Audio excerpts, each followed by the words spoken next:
Clara Whitmore pressed her late mother's ring into her palm until the metal bit into her skin. She needed the pain. She needed something real to hold on to while she stood outside that church and listened to the bells ring for her sister's wedding to the man who had whispered her name like a prayer not 6 months ago. If you've ever been replaced by someone you loved, this story is for you. Subscribe and follow Clara's story all the way to the end and drop your city in the comments so I can see how far this has traveled. Virginia. Summer, 1812. The morning of Edward Calloway's wedding was the hottest day Clara Whitmore could remember in years. The kind of heat that pressed down on a body like a hand on the back of the neck, firm, relentless, giving no quarter. The church at the edge of Hargrove County had its doors thrown open wide, and even from 50 yards away, Clara could hear the organ music drifting out like smoke. She stood at the tree line. Not hiding, she would not give anyone the satisfaction of thinking she was hiding, but still. Watching. Her hands were folded in front of her, her back straight, her face composed into the kind of expression that gave nothing away. She had practiced that expression in the mirror for 3 days. She knew exactly what it looked like, and she knew exactly what it cost her to hold it. The ring her mother had left her was in her left hand. She hadn't put it on her finger. She was just holding it, just feeling the weight of it against her palm. The organ swelled. Inside that church, her sister Amelia was walking down the aisle, toward Edward. Clara pressed the ring tighter and breathed through her nose. She had told herself she would not come. She had told her Aunt Margaret the same thing twice firmly, the way you tell a thing to someone when you need them to believe you mean it. She had even gone so far as to pack a small traveling bag the night before, thinking she might ride north to her cousin's place in Fredericksburg and simply be gone before the whole business was finished. But she hadn't gone. She was here instead, standing at the tree line like a woman who didn't know what to do with her own grief yet. The truth was she had come because she needed to see it. She needed to watch it happen with her own eyes so that some stubborn, stupid piece of her heart would finally stop arguing with the rest of her. Because that piece of her, the piece that had sat across from Edward Calloway in her father's study for 3 years, poring over ledgers, arguing about crop rotation and soil quality and the merits of hemp cultivation over tobacco, that piece still could not fully believe he had done it. She had met Edward when she was 19. Her father, Thomas Whitmore, had owed Edward's family a business favor, the kind of debt that wasn't written down anywhere, but that everyone in Hargrove County understood perfectly. Edward had come to the Whitmore farm to discuss a land purchase, and her father had intended to handle the meeting himself. But Thomas Whitmore had been in bed that week with a fever that laid him low, and rather than send Edward away, he had done something that surprised everyone in the household, including Clara. He'd sent her in instead. "You know the books better than I do," he'd told her flat and matter-of-fact, like it was simply a practical decision. And it was.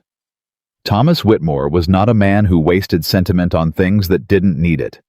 Clara did know the books. She'd been keeping them since she was 16. She understood the land, she understood the crops, she understood the markets. What her father had not told her was that Edward Calloway was 24 years old and looked like he'd been assembled specifically to make a woman lose her train of thought. But Clara was not then or ever a woman who lost her train of thought. She'd sat across from him at the study table, spread out the relevant documents, and proceeded to explain exactly what her father's land was worth, why the Calloway family would be paying a fair price rather than the reduced one they'd proposed, and what terms she considered acceptable for the transaction. Edward had stared at her for a moment. Then he'd said, "Your father didn't mention you." "My father rarely mentions me," she'd said pleasantly. "Shall we continue?" They had continued, and by the end of the meeting, Edward Calloway had agreed to every term she'd put forward. He'd also, on his way out the door, paused and looked back at her with an expression she hadn't quite known what to make of. "Miss Whitmore," he'd said, "I don't think I've ever met a woman who argued better than you." "Then you haven't met many women worth arguing with," she'd replied. He'd laughed.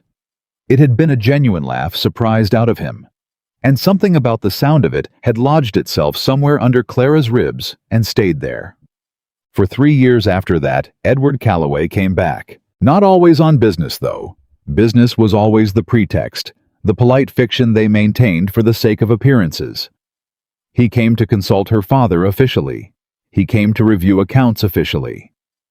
But it was Clara he talked to.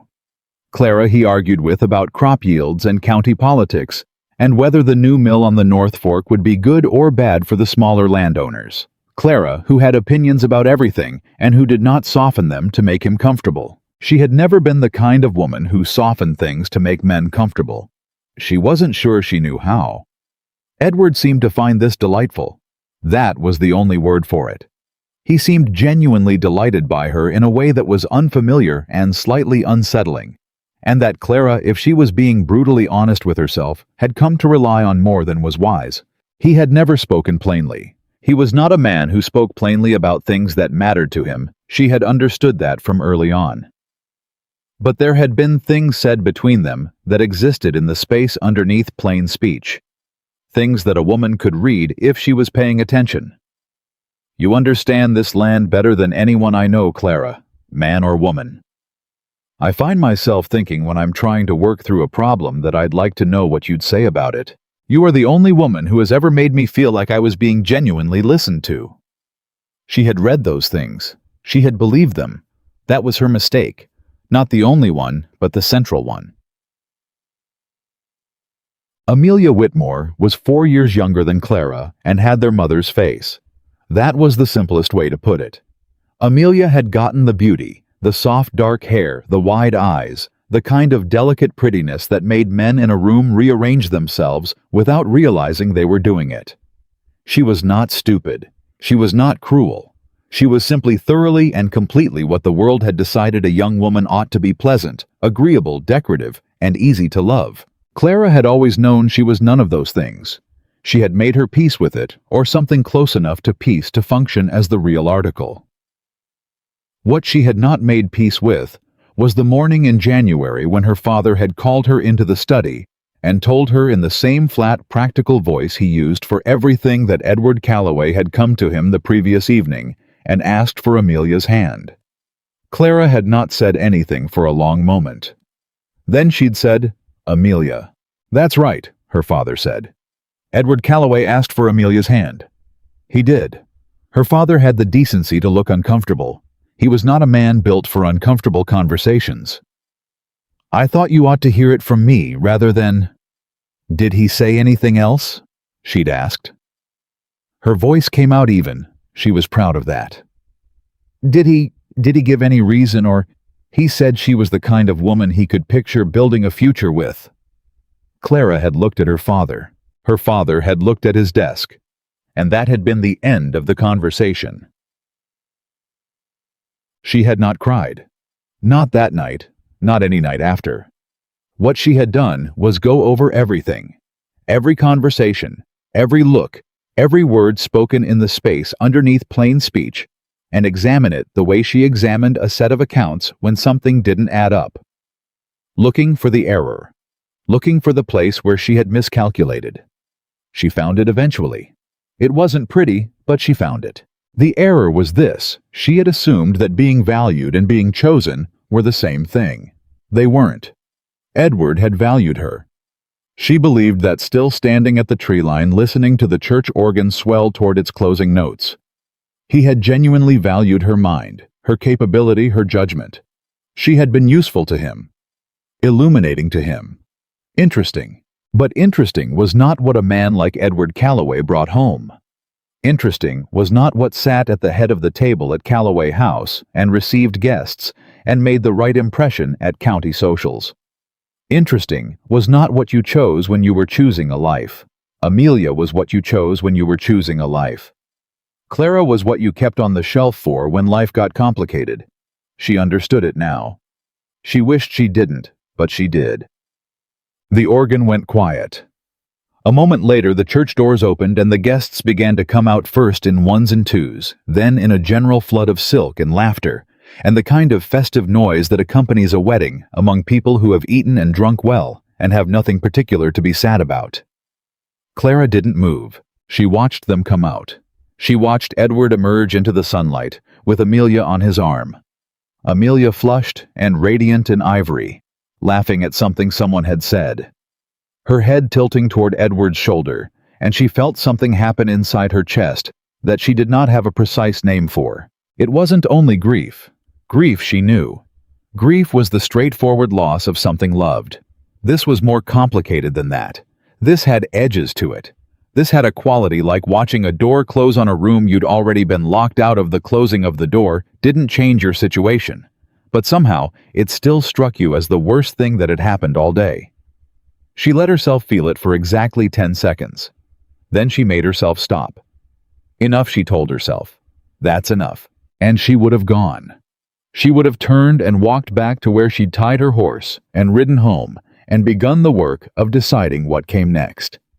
Except that someone saw her. She couldn't tell afterward whether it was an accident or a particular kind of cruelty dressed up as an accident. It was Mrs. Hartley who spotted her, Eleanor Hartley, whose tongue was the sharpest instrument in Hargrove County, and who wielded it with the deliberate pleasure of a woman who had always found other people's misfortune more interesting than her own. "Why, Clara Whitmore?" Mrs. Hartley said in a voice pitched just loud enough. "I didn't expect to see you here." Heads turned. Of course, heads turned. That was the point. Clara straightened her spine by another fraction of an inch. "Good afternoon, Mrs. Hartley." "It's very generous of you." Mrs. Hartley smiled the way some women smile when they mean the opposite of what they're saying. "To come and celebrate. After everything." "After everything," Clara repeated pleasantly.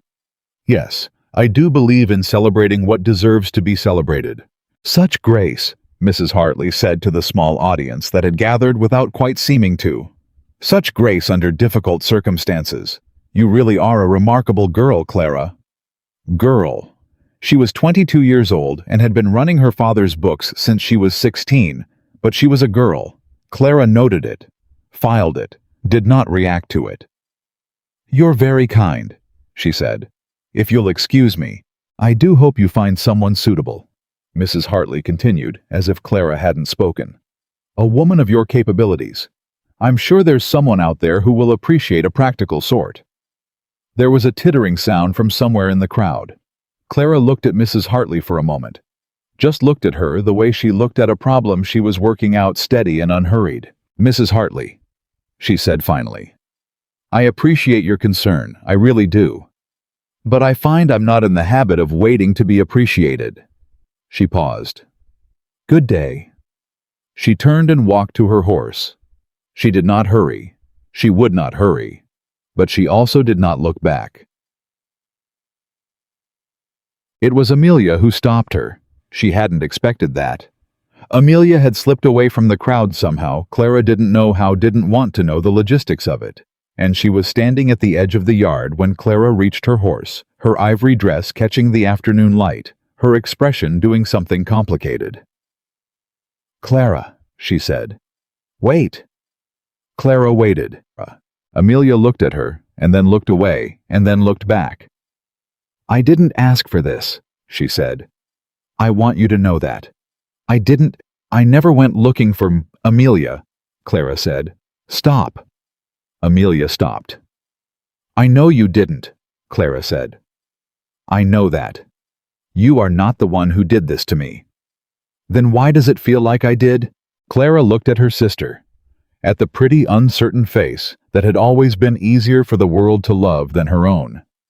At the guilt in her eyes that was genuine, she was sure of that at least.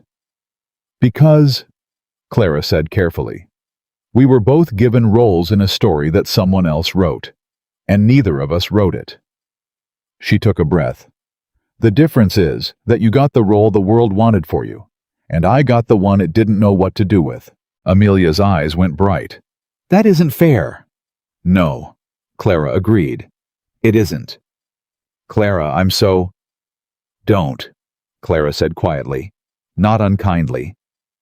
"Don't apologize. You have nothing to apologize for. Be happy, Amelia. I mean that. Be genuinely, actually happy, because if you're not, then all of this was for nothing, and that would be the real waste."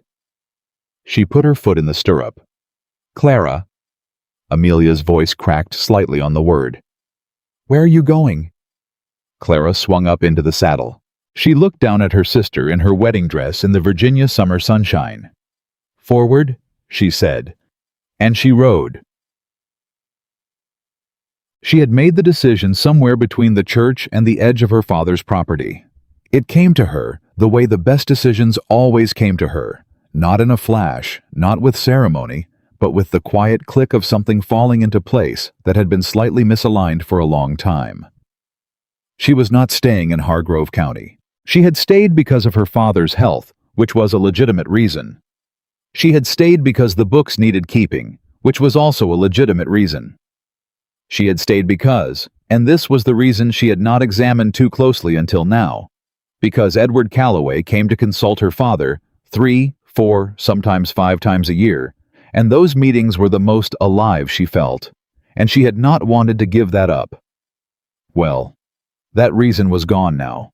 Her father's health had improved enough that he could hire a proper steward. The books could be managed by someone competent who didn't need to happen to also be the landowner's unmarried daughter. And there was a great deal of country west of Virginia that she had never seen, and that had been for several years pulling at the edges of her attention like a persistent wind. Kentucky specifically. She had been reading about Kentucky. She had a small inheritance from her grandmother, not large but substantial enough, if managed carefully, to purchase land in a territory where land was still achievable on modest means. She had the knowledge. She had the capability. She had spent 3 years demonstrating her capability in a room where it had been noticed and used, and then ultimately set aside in favor of prettier currency. In Kentucky, she would not be in anyone else's room. She spent 2 days at her father's house quietly. She did not make a scene. She did not give anyone the satisfaction of a scene. She settled the accounts she was responsible for, wrote out detailed notes for whoever would take over the books, and had one last conversation with her father in the study. He sat behind his desk and looked at her with the expression of a man who understood more than he usually let on. "Kentucky," he said. "Kentucky," she confirmed. "You've made up your mind." "I have." He was quiet for a moment. Then he said, "Your mother would have done the same thing." Clara looked at him. She hadn't expected that. "She had more iron in her than people knew," Thomas Whitmore said. "I think you got it from her." He paused. "I think I should have told you that a long time ago." "Papa?" "Take the bay mare," he said, looking back at his desk. "She's the better horse." That was as close as Thomas Whitmore had ever come to saying he loved her. Clara understood it for exactly what it was. "Thank you, Papa," she said. She left 3 days later at sunrise with the bay mare and a single pack and her grandmother's money folded inside her boot. She arrived in Harlan County, Kentucky 6 weeks later. The territory was rougher than Virginia. Everything was the roads, the people, the language, the land itself. It was wilder and more demanding, and significantly less interested in whether a person came from a respectable family or could be relied upon to make the right impression at a dinner party. Clara found to her considerable satisfaction that she did not miss any of those things. The land she purchased was 60 acres of good river-bottom ground that nobody else had bid on, because the previous owner had let it run to ruin, and everyone in the county assumed it would take more trouble to restore than it was worth. Everyone else, that is. Clara had looked at it carefully, at the soil, at the water access, at the southern exposure, and she had done the arithmetic in her head with the particular pleasure she always took in doing arithmetic, and she had concluded that everyone else was wrong. She paid a fair price in cash and owned it outright before the week was out. "You bought the Delaney tract," said the man at the land office, looking at her the way men had been looking at her for most of her adult life, with a mixture of uncertainty and the uncomfortable suspicion that they might be dealing with someone who knew more than they expected. "Ma'am, that ground's been fallow 3 years." "Yes," Clara said. "I know. It's going to take considerable work to—" "Yes," she said again. "I know." He looked at her for another moment. "You planning to farm it yourself?" "I'm planning to do whatever needs doing," she said. He seemed to decide wisely to say nothing else. The town of Calhoun's Crossing was 12 miles from her land. It was the kind of town that existed because of geography. It sat at the junction of two trade routes, and things had accumulated around that fact. The way things do, a trading post, a mill, a blacksmith, a tavern that doubled as a post office, a church that served 3 denominations in rotation, and approximately 400 people who had various opinions about everything and shared them freely. Clara went into town her second week to purchase seed and supplies. She was aware, the way you are always aware in a small town, that she was being observed, that people were noting her, calibrating her, deciding what category to put her in. She was a woman alone, which was unusual. She was from Virginia, which made her either respectable or suspect, depending on your view of Virginia. She had bought the Delaney tract, which made her either brave or foolish, depending on your familiarity with the Delaney tract. She was at the trading post discussing her order with the proprietor, a Mr. Hensley, who was efficient and not unkind when the door opened, and let in a man she would later understand was the most significant complication of her new life. She didn't know that yet. At the moment, she only knew that he was tall and unhurried, with the kind of face that had been out in the weather long enough to show it, and that he walked into a room the way certain men walk, like the room had been there waiting for them, not like they were intruding on it. He nodded at Hensley. "Afternoon." "Mr. Carter," Hensley said, "I'll be with you directly." The man Carter looked at Clara. His expression was measured in the way that meant he was taking in information and not yet ready to share his conclusions about it. "Ma'am," he said, tipping his hat. "Sir," she said. He stepped to the other end of the counter and waited, which Clara appreciated. She went back to her conversation with Hensley. She was explaining in detail the quantity and type of seed she needed and the timeline in which she needed it when Carter spoke again. Not rudely, he waited for a pause in the conversation, but with the directness of a man who said what he thought without a great deal of preamble. "You're the one who bought the Delaney tract," he said. It wasn't a question. Clara looked at him. "I am," she said. "You know the Northfield's got a drainage problem." "I know. The creek backs up in spring. 2 years out of 3 you'll lose whatever you put in the low ground." "I'm aware," Clara said. "I intend to dig a secondary channel to redirect the flow before planting season." A pause. "That's a significant amount of work," Carter said. "Yes," she said. "It is." He looked at her for another moment. "You know how to do that." "I know how to figure out how to do it," she said. "Which comes to the same thing." He studied her. His expression did not change exactly, but something shifted behind it. "Samuel Carter," he said, and extended his hand across the counter. She looked at the offered hand for a half-second, unexpected, in 1812, in a Kentucky trading post, and then shook it. "Clara Whitmore," she said. "Whitmore," he repeated. "Virginia." "I was," she said. He seemed to understand the distinction she was drawing, because he didn't ask anything further about Virginia. He just nodded once and stepped back to his own side of the counter. "If you hit trouble with the channel dig," he said, almost as an aside, "there's a man named Josiah Pruitt who's done that work before. Good hand, reasonable rate." Clara made a note of the name. "Thank you, Mr. Carter." "Good luck, Miss Whitmore." She finished her order, settled her account, and walked out into the Kentucky afternoon. She was not thinking about Samuel Carter.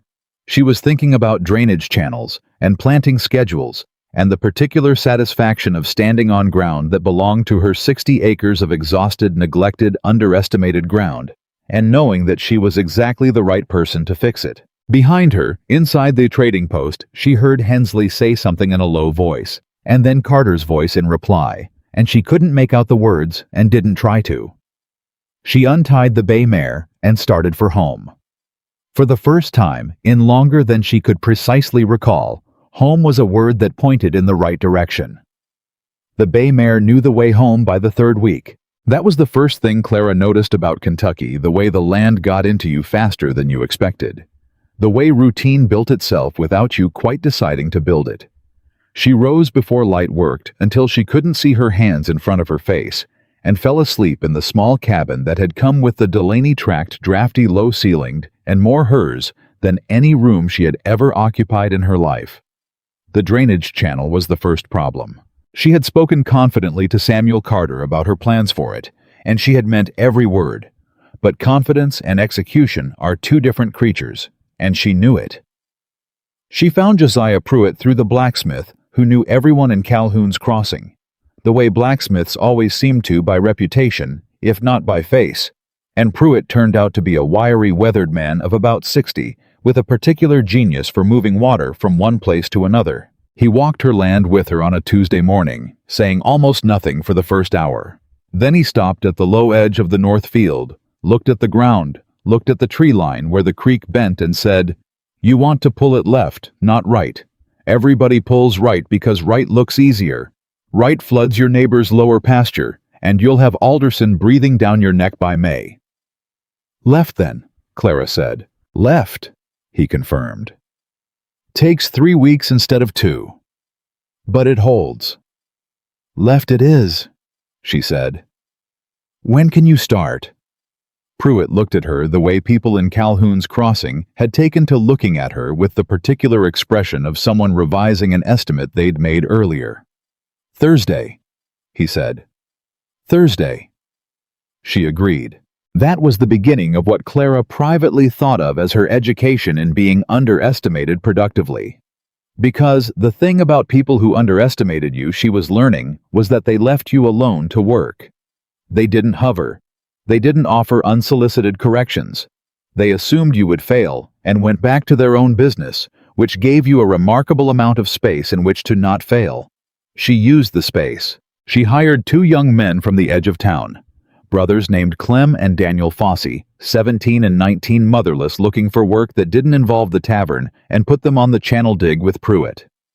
She spent 3 days walking every inch of her 60 acres with a notebook recording everything she saw in a handwriting that her old schoolmistress would have called efficient rather than elegant, which had always seemed to Clara a more useful thing to be. She mapped the soil variations. She noted where the good drainage was and where it wasn't.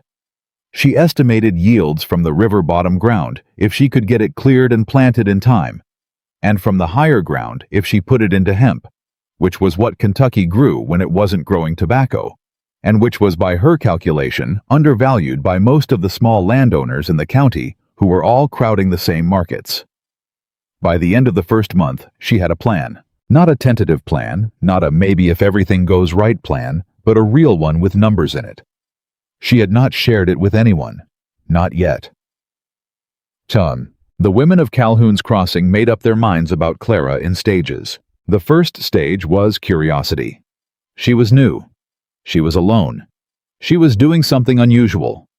Those 3 facts together guaranteed a certain amount of attention in a small town, and attention from women came with questions. She was invited to 2 church socials in her first month, both of which she attended because refusing would have made things harder, and she was not in the business of making things harder than they needed to be. She went, she was polite, she answered questions with enough information to be friendly, and not enough to satisfy the truly determined inquirers, and she came home and went back to work. The second stage was judgment. She heard it secondhand through Clem Fossey, who was 17 and had not yet learned to filter what he repeated. "Mrs. Alderson says you won't last the winter," he told her one afternoon matter-of-factly, the way boys that age delivered information they thought was useful. "Mrs. Alderson may be right," Clara said. Clem looked at her. "You don't seem bothered." "I'm not bothered," Clara said. "I'm busy. Those are different things." She handed him a shovel and pointed at the section of channel that still needed clearing, and that was the end of the conversation. The third stage happened about 6 weeks in, and it started with a woman named Ruth Haller. Ruth Haller was 43 years old, owned a small dry goods operation on the main road, had buried one husband and not replaced him, and was by general consensus the most practical woman in Calhoun's Crossing. She arrived at Clara's cabin on a Wednesday morning with a covered dish and the expression of someone who had made a decision and was going to follow through on it regardless of how it was received. "I brought chicken," she said. "You look like you haven't eaten a proper meal in a week." Clara, who had in fact eaten a proper meal 3 days ago, and considered that adequate stood aside and let her in. Ruth set the dish on the table, looked around the cabin with the brisk inventory of a woman who was making assessments, and sat down in one of the 2 chairs without being invited. "Sit," she said. "I'm not going to report on you." Clara sat. "You're running that drainage project without enough hands," Ruth said. "I know because Clem Fossey's mouth outruns his sense and he talks to my nephew." "I have enough for the current pace," Clara said. "Your current pace is going to leave you 2 weeks short of planting season." Clara considered this. It was not strictly speaking wrong. "What would you suggest?" Ruth gave her a look. "I'd suggest you stop treating every person in this county like they're waiting to find a reason to think less of you. Some of us aren't." Clara opened her mouth and closed it again. "My nephew needs work," Ruth said. "He's a good worker. He's honest, and he'll do what you tell him without arguing about it because he has enough sense to know when someone knows more than him. Which in this town is rarer than you'd think." "What's his name?" "Thomas Haller. He's 21. "Send him Thursday," Clara said. Ruth nodded like the matter was settled. Then she looked at Clara for a long moment, with the considering expression of someone reading a text they're not sure they've translated correctly.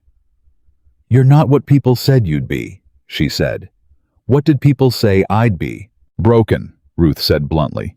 "Word gets around, Miss Whitmore. People said you came from Virginia with a broken heart and a foolish plan and that you'd be gone by summer." Clara was quiet for a moment. "Which people?" "The ones who don't have enough of their own business to mind." Ruth stood up, smoothed her skirts with the efficiency of a woman who didn't waste gestures. "For what it's worth, broken and foolish is not what I see when I look at you." "What do you see?" Ruth paused at the door. "Angry," she said. "But the useful kind. The kind that builds things instead of burning them." She nodded once. "Thomas will be here Thursday." She left. Clara sat at the table with the chicken dish in front of her and the afternoon light coming through the one good window, and felt something she hadn't felt since she'd arrived in Kentucky. Not happiness exactly. Something quieter than that. Something that had to do with being seen accurately, which was so unfamiliar a sensation that it took her a moment to identify it. She ate the chicken. It was very good. Well, the channel was finished in the 3rd week of March, and it worked exactly as Pruitt said it would. The day they finished, Pruitt walked the full length of it one more time, prodding at the edges with his boot, and then said, "That'll hold," in a tone that suggested this was the highest praise he typically offered anything. "Thank you, Pruitt," Clara said. "Wasn't charity," he said. "You paid fair, and you listened. Not everybody listens." "Do many people not listen?" "Enough," he said. "Enough that it's notable when they do." He tipped his hat and walked back to town. Clem and Daniel Fossey, who had been with her long enough to have opinions, stood at the edge of the completed channel and looked at it with the satisfied expressions of people who had helped make a thing that worked. "Miss Whitmore," Clem said, "are you going to keep us on for planting?" "If you want to stay," she said. "We want to stay," Daniel said with the directness of someone who had thought about it and made up his mind. She looked at them, these 2 boys, with their calloused hands and their willingness and their complete lack of any expectation about what a woman could or couldn't accomplish, and felt a warmth toward them that surprised her slightly. "Then you're staying," she said. "Now, let's talk about the North Field." She saw Samuel Carter 3 more times before the incident that changed the shape of her spring. Once at the trading post where he was collecting an order and she was placing one, and they exchanged the brief practical greetings of 2 people who had classified each other as unremarkable neighbors. Once on the road between her land and town, when they were both on horseback going opposite directions, and he touched his hat brim and she nodded, and they each continued on their way. And once at Ruth Haller's, where it turned out Carter bought supplies regularly and happened to arrive while Clara was there discussing seed prices with Ruth. That 3rd time he had come in, registered her presence without apparent surprise, and said, "The channel."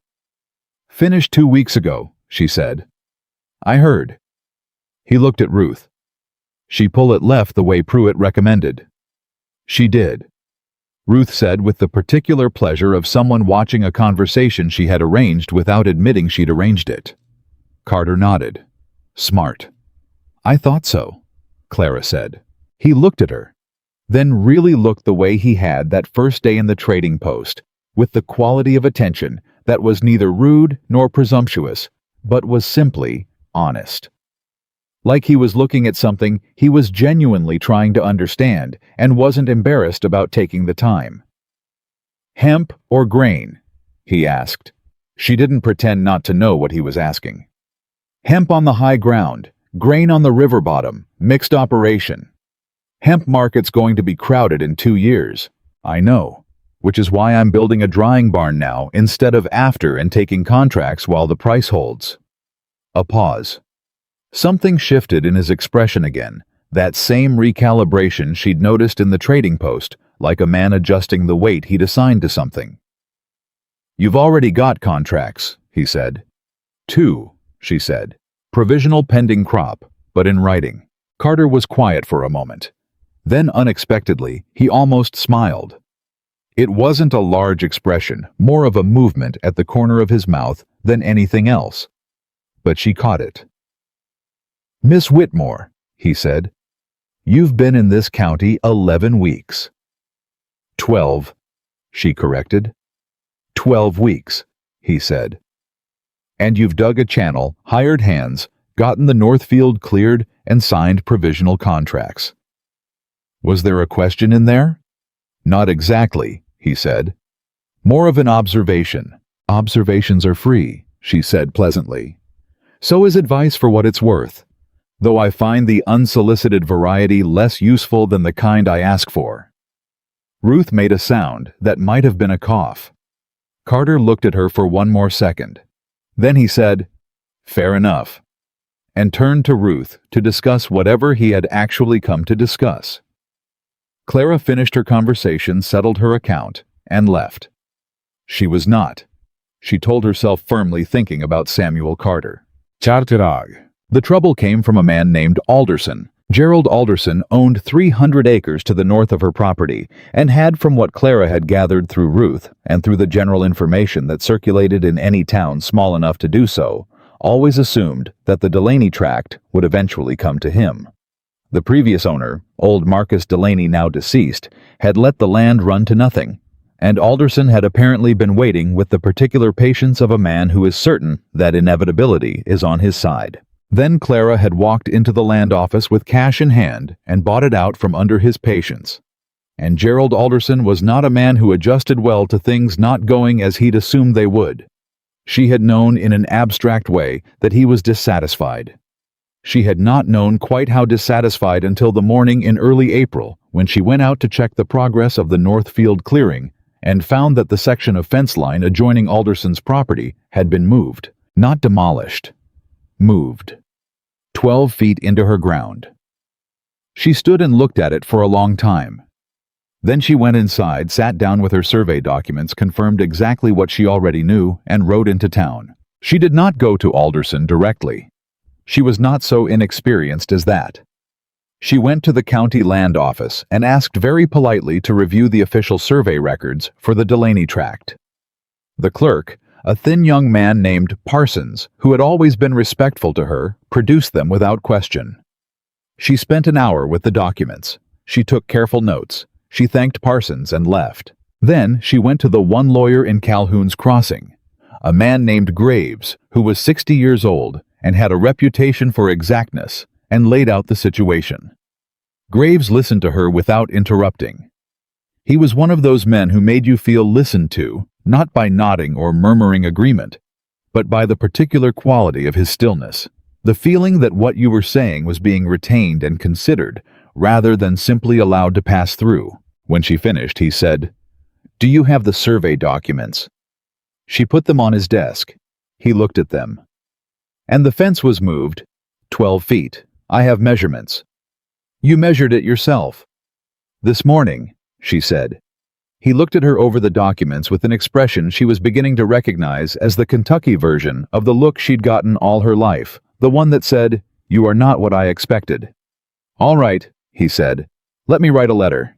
"I don't want a letter yet. Clara said. I want to understand my position first. What can he do legally if I push back? Graves looked at her for a moment. He can claim surveying error. He can claim the original survey was incorrect. Can he make that claim successfully? Not with what you've got here. Graves said, tapping the documents. These are clean. Your purchase was legitimate, your survey is documented, and 12 feet of fence doesn't move itself. He paused. But Gerald Alderson has been in this county 30 years and knows everyone on the town council. That is not a legal argument, Clara said. No. Graves agreed. It isn't, but it's a practical one. I appreciate the practical consideration, Clara said. Write the letter. Graves almost smiled. He picked up his pen. And Alderson's response came 2 days later. Not through Graves, not in writing. He rode up to her fence line himself on a Thursday afternoon with 2 other men she didn't know flanking him and called out her name in the tone of a man who expected doors to open before he knocked. She came out. She had been working the south field with Clem and Daniel and Thomas Haller, and she was not going to pretend she hadn't been. Miss Whitmore, Alderson said. He was a big man, broad through the chest, with the manner of someone who had been right about most things for a long time and had concluded from this that he was right about everything. I believe there's been a misunderstanding. I don't think there has, Clara said. My man tells me the survey line was, Your man moved a fence 12 feet onto my property, Mr. Alderson, Clara said. I have the survey documentation. I have independent measurements, and your fence needs to go back to where it was within the week, or I'll be having a longer conversation with my attorney. Alderson looked at her.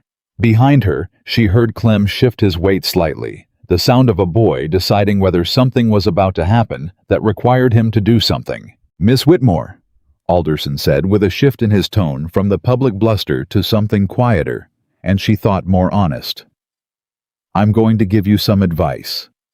I didn't ask for it, she said, but go ahead. You are a woman alone in a county where you don't have people. I have 30 years of relationships in this territory. The sensible thing, the practical thing would be to find a reasonable accommodation. The fence goes back, Clara said. That's the accommodation. Good afternoon, Mr. Alderson. She turned and went back to her work. Behind her, she heard him say something to the men with him low enough that she couldn't catch the words. She kept walking. She did not let her pace change. She did not let her hands shake, and they didn't, and she was grateful for that. Clem fell into step beside her. Miss Whitmore, he said quietly. Is it going to be a problem? It already is one, she said. That's different from it being one I can't manage. He was quiet for a moment. What do we do? We finish the south field, she said. Right now, that's what we do. The fence was back in place 4 days later. She didn't know what had made it happen, whether Graves's letter had carried more weight than she'd expected, or whether someone in town had said something useful, or whether Alderson had simply calculated that the trouble wasn't worth it. She didn't ask. She noted it confirmed the position against her survey and moved on. Ruth came by that evening. Heard Alderson backed down, she said. Heard correctly, Clara said. People are talking about it. People talk about everything. This is different, Ruth said. Alderson doesn't back down. Hasn't in 30 years. She sat down at the table with the ease of someone who had made herself at home in Clara's kitchen over the past few weeks. You know what they're saying? I imagine something unflattering. Some of them, Ruth admitted. But some of them are saying something else, saying maybe the woman on the Delaney tract isn't what they figured. Clara poured 2 cups of the coffee she'd recently learned to make in the Kentucky style, which was stronger than anything she'd grown up with and which she had come to prefer. I don't need them to change their minds about me, she said. I need them to sell me seed at a fair price and leave my fence line alone. That's one way to look at it, Ruth said. The other way is that reputation is currency out here, and you just made a deposit. She wrapped both hands around her cup. Carter was in the store this afternoon. Clara looked at her. He asked after you. Ruth said with the studied innocence of a woman who was watching for a reaction. What did he ask? How you were getting on, whether the channel was holding up. Ruth paused. Whether you had enough hands for planting season. Clara considered this. What did you tell him? That I didn't know for certain about the hands. I have enough hands, Clara said. I know that, Ruth said. I told him I'd ask. She looked up. He offered. The kitchen was quiet for a moment. He offered to help, Clara said. Said he could spare a day next week. That his own planting's a week behind schedule, but that the work goes faster with more bodies, and he's got a man who knows hemp seeding. Ruth tilted her head slightly. I told him I'd pass it along. Clara turned her cup in her hands. She thought about Samuel Carter in the Trading Post with his directness and his unhurried manner, and the way he had almost smiled when she told him about the contracts. Why does he care? She said, not quite to Ruth, not quite to herself. I don't think he cares exactly, Ruth said, choosing her words with care. I think he respects competent work, and I think he's been out here long enough to know that offering a hand to a neighbor who's doing something sensible isn't charity. It's just how things get done. Clara was quiet. You don't have to accept, Ruth said. I know I don't have to. But you should, Ruth said, dropping the studied innocence entirely. Not because you need him, because a person can know their own worth and still accept help, Clara. Those two things aren't in conflict. It was the first time Ruth had used her first name. Clara noticed it. She thought about Virginia, about how many times she had extended herself, her knowledge, her capability, her time, to a man who had used all of it and then made a different choice. She thought about what it had felt like to have her value understood, but her personhood overlooked. Carter was not Edward. She knew that even on 11 weeks of acquaintance she knew it. But knowing that and trusting the knowledge were different things, and she was still learning to separate them. Tell him Tuesday, Clara said finally. If he still wants to offer it on Tuesday, tell him Tuesday. Ruth nodded, satisfied. Tuesday it is. She finished her coffee and left, and Clara sat alone in her kitchen with the evening coming on and her 60 acres outside the window, and thought about what Ruth had said. A person can know their own worth and still accept help. She turned the words over. She had not thought about it that way. She had been so focused on proving to anyone who might be watching that she needed no one, that whatever she had built here, she had built herself, that she had perhaps confused the proof with the principle. She didn't need Samuel Carter's help on Tuesday, but she could accept it without losing anything that mattered. She went to bed that night with the accounts in her head, seed costs and projected yields and the drainage figures Pruitt had given her, and somewhere underneath all of that, quieter than the numbers, the thought that Tuesday was 4 days away, and that she was without quite meaning to be paying attention to the distance. Tuesday came. Carter arrived at 7 in the morning with a man he introduced as Will Greer, middle-aged, taciturn, with hands that had clearly been in Kentucky hemp fields longer than Clara had been alive. He shook her hand without ceremony and immediately went to examine the high ground she'd designated for the hemp crop, walking it with the focused attention of someone looking for things that only showed themselves to experienced eyes. Carter stood at the edge of the field with her. He'll tell you if anything's wrong with the ground, Carter said. He usually finds something. Is that supposed to be reassuring? It's supposed to be useful, he said. Better to know before you plant. Agreed, she said. They were quiet for a moment. The morning was clear and cool, the kind of April morning that felt like a promise after a hard winter, and her land spread out around them with the particular quality of possibility that she had stopped expecting to feel and had felt every morning since she got here. Your fence trouble got resolved, Carter said. It did. Alderson doesn't give up on things easily. He gave up on this one, she said. Carter looked at her, and again she caught that quality of honest attention. What did you do? I documented everything, hired an attorney, and told him the fence needed to go back, she said. That was all. That was enough. Apparently, He was quiet for another moment. Then he said, "I heard something else about you." Something in his tone made her look at him. "Did you?" "From a man named Patterson, who does business in Hargrove County, Virginia." Carter was looking out at her field, not at her, which she found she appreciated. "He came through last month. He mentioned a woman named Whitmore, who used to manage the Callaway account books." A pause. "He said she was the best financial mind he'd encountered in the county, man or woman." Clara said nothing. "I thought," Carter said carefully, still looking at the field, "that explained some things." "Like what? Like why someone with your capability came out here alone and bought 60 acres of ground everyone else thought was ruined?" He paused. "That's not the move of a woman running away. That's the move of a woman who knows exactly what she's doing and doesn't particularly care what anyone thinks about it." The morning held very still for a moment. "It's both, actually," Clara said. "It doesn't have to be one or the other." Carter looked at her then. "No," he said. "I reckon it doesn't." Across the field, Will Greer stopped walking, crouched down, and pressed his hand flat against the soil. He stayed like that for a long moment. Then he stood up and called across the distance between them. "Ground's good. Better than you'd think. You plant this right, Miss Whitmore, you'll have the best hemp crop in the county by September." Clara looked at the ground. At her ground. "Good," she said. "Let's plant it right." And they went to work. The hemp came up in May. Not all at once. Nothing good came all at once, Clara had learned, but in the particular incremental way of things that were going to be fine, where each morning you checked, and each morning there was a little more than the morning before.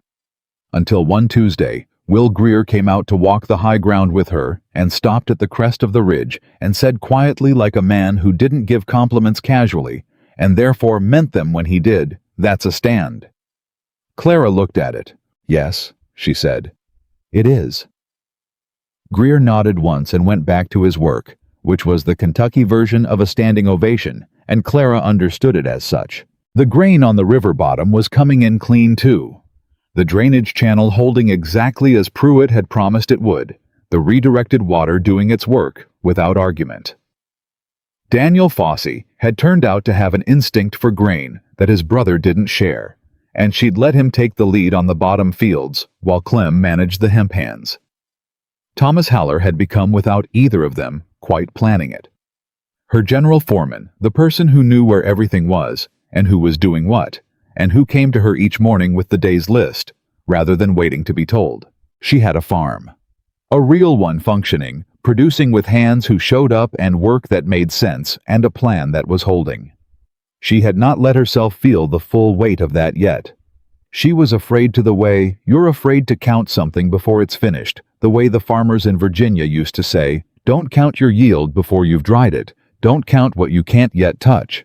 But some morning, standing at the edge of her own ground, watching the light come up over the ridge, she let herself feel a piece of it. Just a piece. Just enough to know it was real.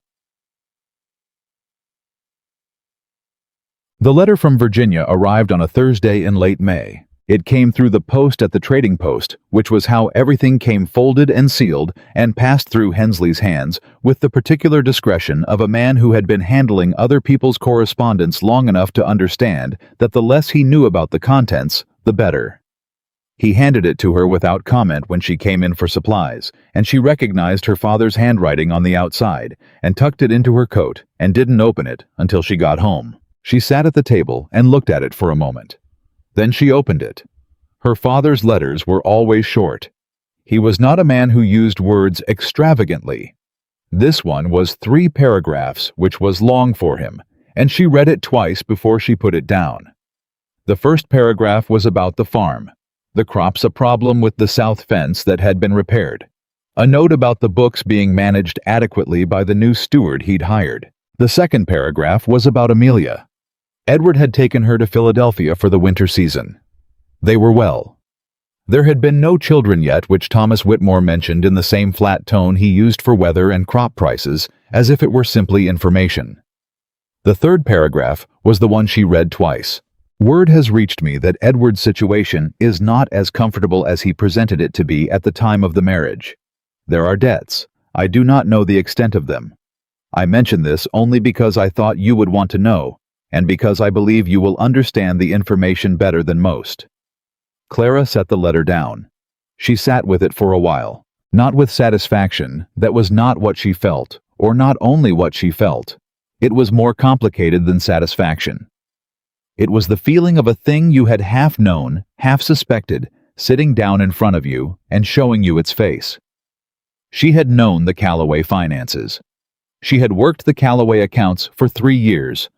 She had seen the places where the numbers didn't entirely add up and had asked Edward about them and accepted his explanations, which had been plausible if not entirely satisfying. She had been 20 years old. She had trusted him. Those two facts were not unrelated. She folded the letter and put it in the box where she kept the documents that mattered. Then she went back to work because that was what there was to do, and because work was still on balance, the most honest thing she knew.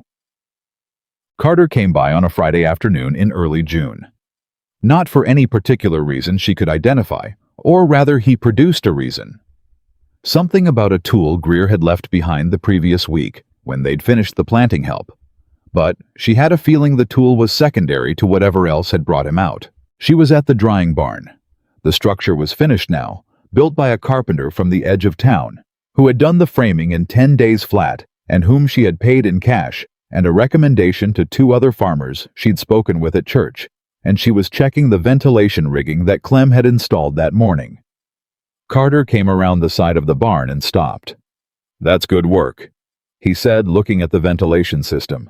"Clem's idea," she said. "I just told him what I needed it to do, and he figured out how to do it." "Good hand." "Very good hand." She finished her check and stepped back. "The tool is in the equipment shed. I'll show you." They walked to the shed, which was a thing she had built herself. Not alone. Daniel and Thomas had helped, but she had drawn it out and directed it and chosen the placement, and she got Carter the hand planer Greer had left behind, and he took it and turned it over in his hands to check the condition. "Still good," he said. "I kept it dry," she said. He looked at her. "Of course you did." They were standing in the shade outside the shed, and the afternoon was warm, and everything on her land was growing, and something about the combination of those facts made her feel easier than she usually did in company. "Can I ask you something?" she said. "Yes," he said simply. No hedging, no condition attached. Just yes. "Patterson," she said. "The man from Hargrove County. Did he say anything else about me beyond what you told me?" Carter was quiet for a moment. Not the silence of someone deciding whether to tell the truth. She had learned to read his silences well enough by now to know the difference, but the silence of someone choosing their words. He said, Carter said, that there was a general opinion in that county that the Callaway farm had been propped up for 3 years by a woman who didn't get credit for it, and that when she left the farm started to show it. Clara looked at the middle distance. He also said, Carter continued, still choosing his words, that in his view, whoever had failed to secure that woman's future had made the worst business decision in the county's recent history. He said it like a business observation, not a personal one. "He always was better with numbers than people," Clara said. "Most men are." Carter looked at her.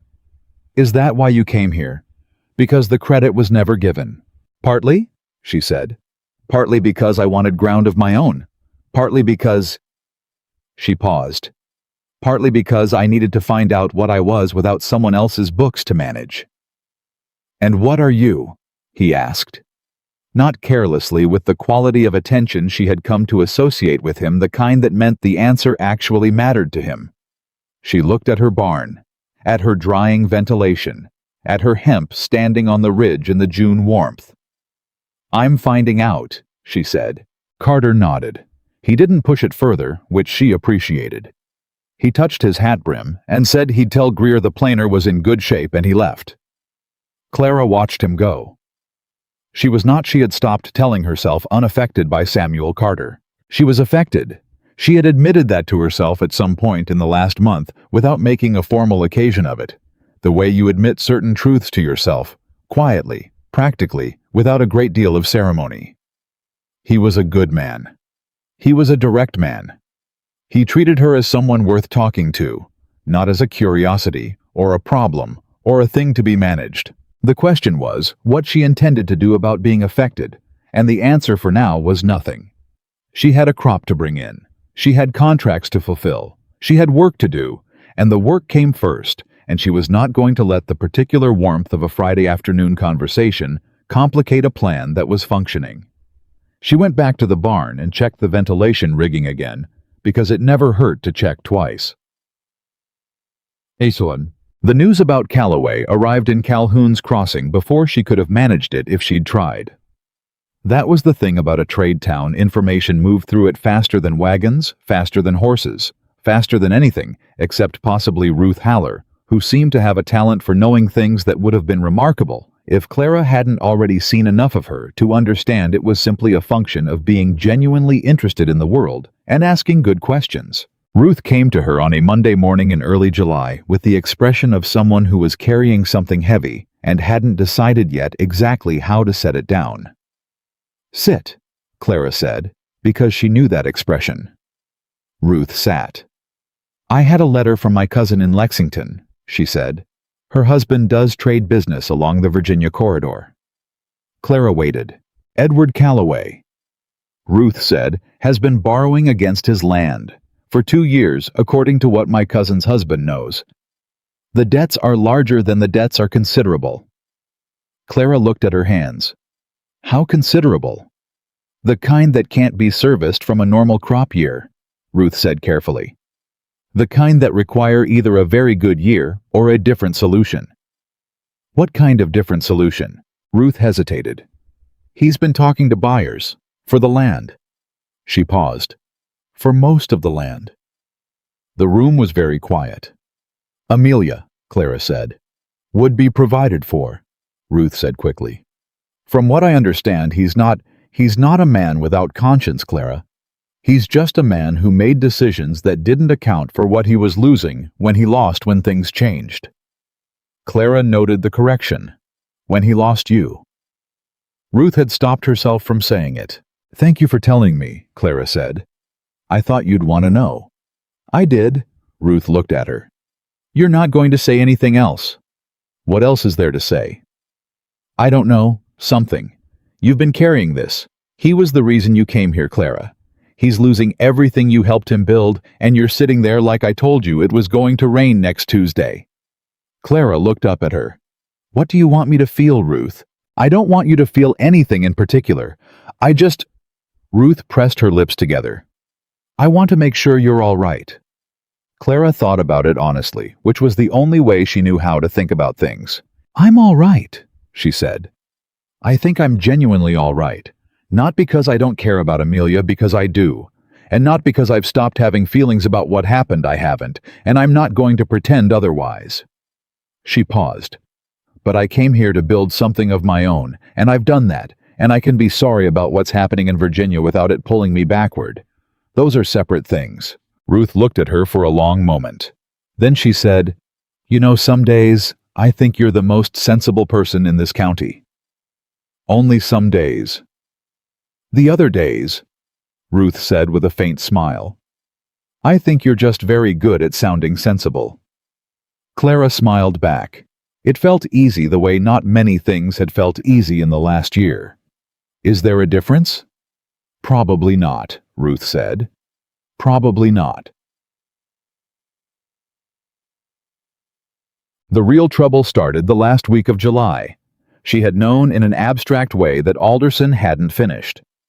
Men like Gerald Alderson didn't finish, they regrouped, and they came back at you from a different direction, and you had to be paying attention to every direction at once to catch it before it landed. She had been paying attention. She thought she had covered everything. She had not covered everything. What she had not covered was the water rights. The Delaney Track's water accessed the creek that fed the drainage channel and provided her river bottom fields with the irrigation they needed, ran along the northern boundary of her property before crossing onto Alderson's land. The rights to that water as described in the original deed were shared access a common arrangement in the county that went back to when the territory was first settled. What she discovered on a Thursday morning when she went to check the channel flow and found it reduced to a trickle was that Alderson had dammed the creek on his section. Not illegally, or not obviously illegally, which was worse because it meant the question of legality would have to be argued. She stood at the dry section of her channel and looked at it.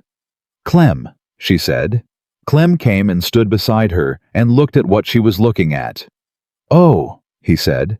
"Yes," Clara said. "Is that—" "Legal is the question," she said. "Get the horse."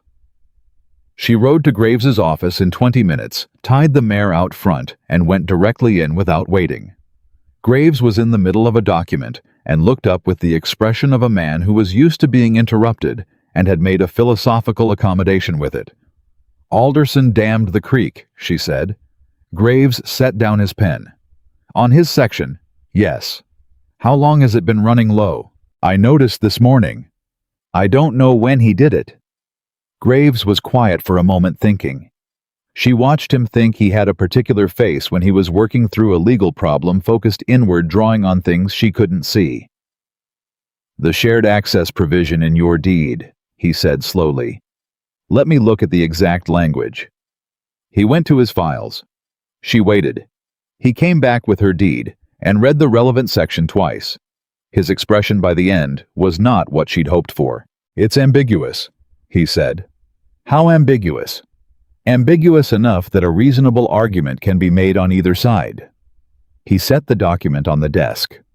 "The shared access is described as a right to the water flow as it exists, which could be interpreted to mean as it existed at the time of the deed, in which case any reduction by an upstream property holder is a violation, or as it exists at any given time, in which case Alderson can do what he wants on his own section." Clara looked at the document. Who decides which interpretation applies? In the first instance, the county magistrate. Graves looked at her. "Who is a man named Blaine Cutter, who has been in this county for 25 years and has known Gerald Alderson for most of them?" There it was. "What are my options?" she said. "File a complaint with the magistrate and argue it," Graves said, "which I think we can do, and I think we have a reasonable case. But I want to be honest with you, reasonable and winning are not the same thing, and this is Alderson's territory in a way it isn't yours." "What else?"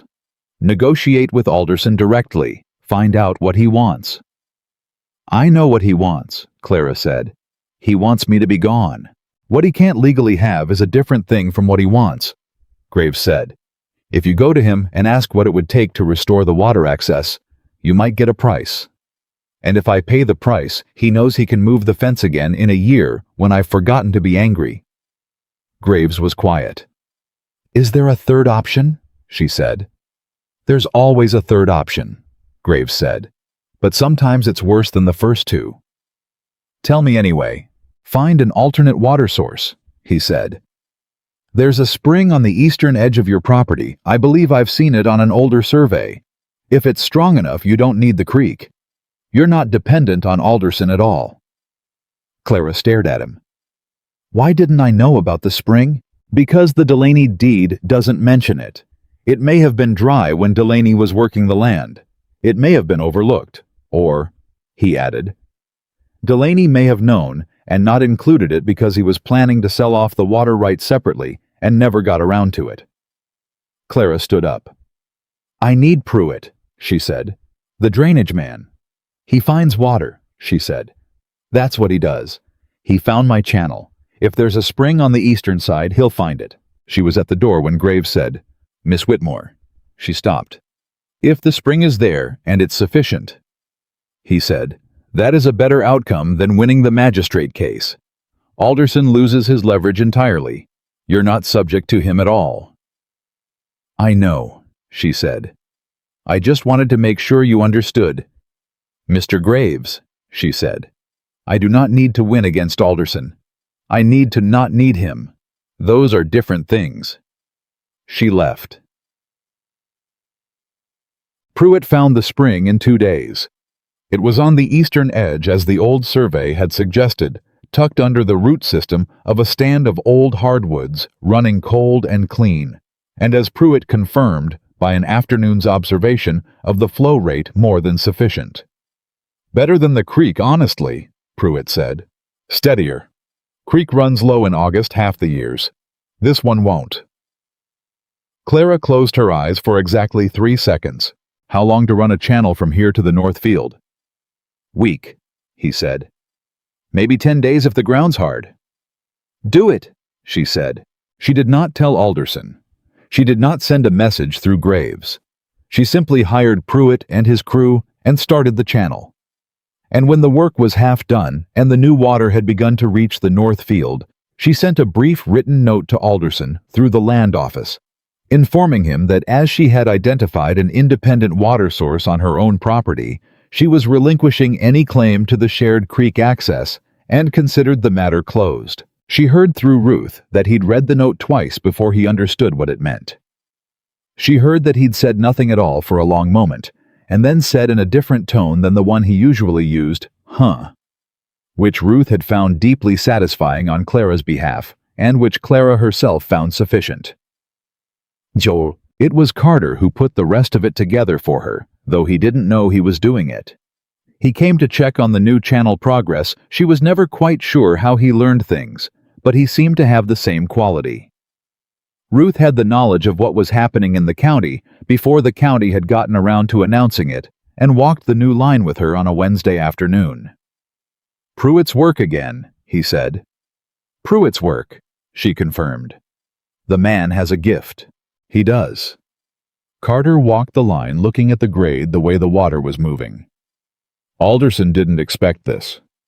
"No. You didn't win the water rights dispute," he said.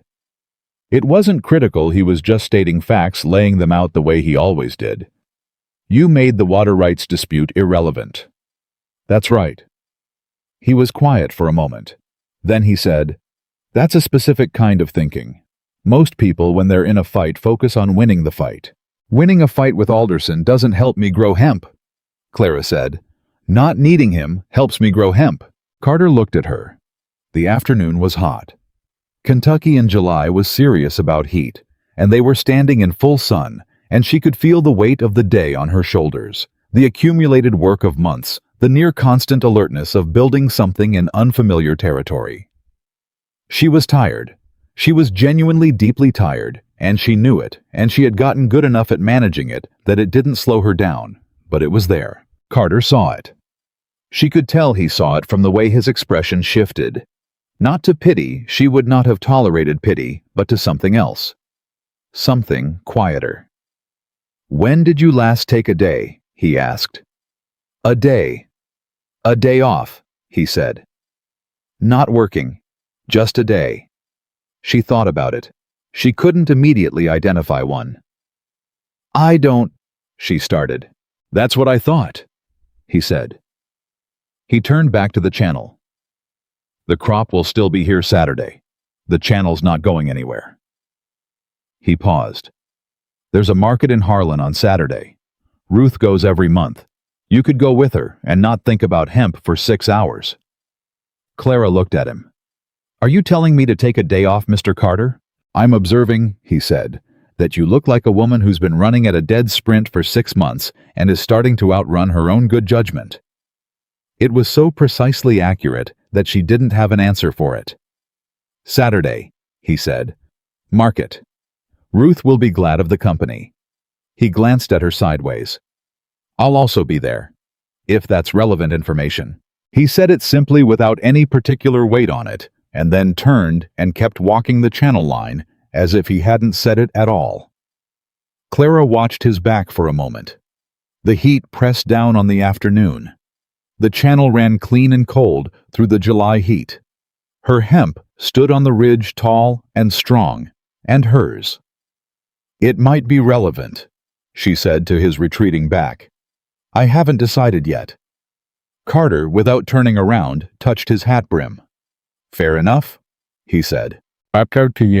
She went to the Saturday market. She told herself it was practical. There were things she needed that she could get more cheaply in Harlan than in Calhoun's Crossing, And Ruth had been asking her to come for months, and 6 hours away from the land would not ruin anything she'd built. She told herself all of that, and it was all true, and she knew it was not entirely the point. Ruth was delighted in the particular way of a woman who had engineered a thing and was watching it proceed according to plan, and was trying to look like she had nothing to do with it. "You look rested," Ruth said when Clara arrived at her house Saturday morning. "I'm not rested," Clara said. "I've been up since 5.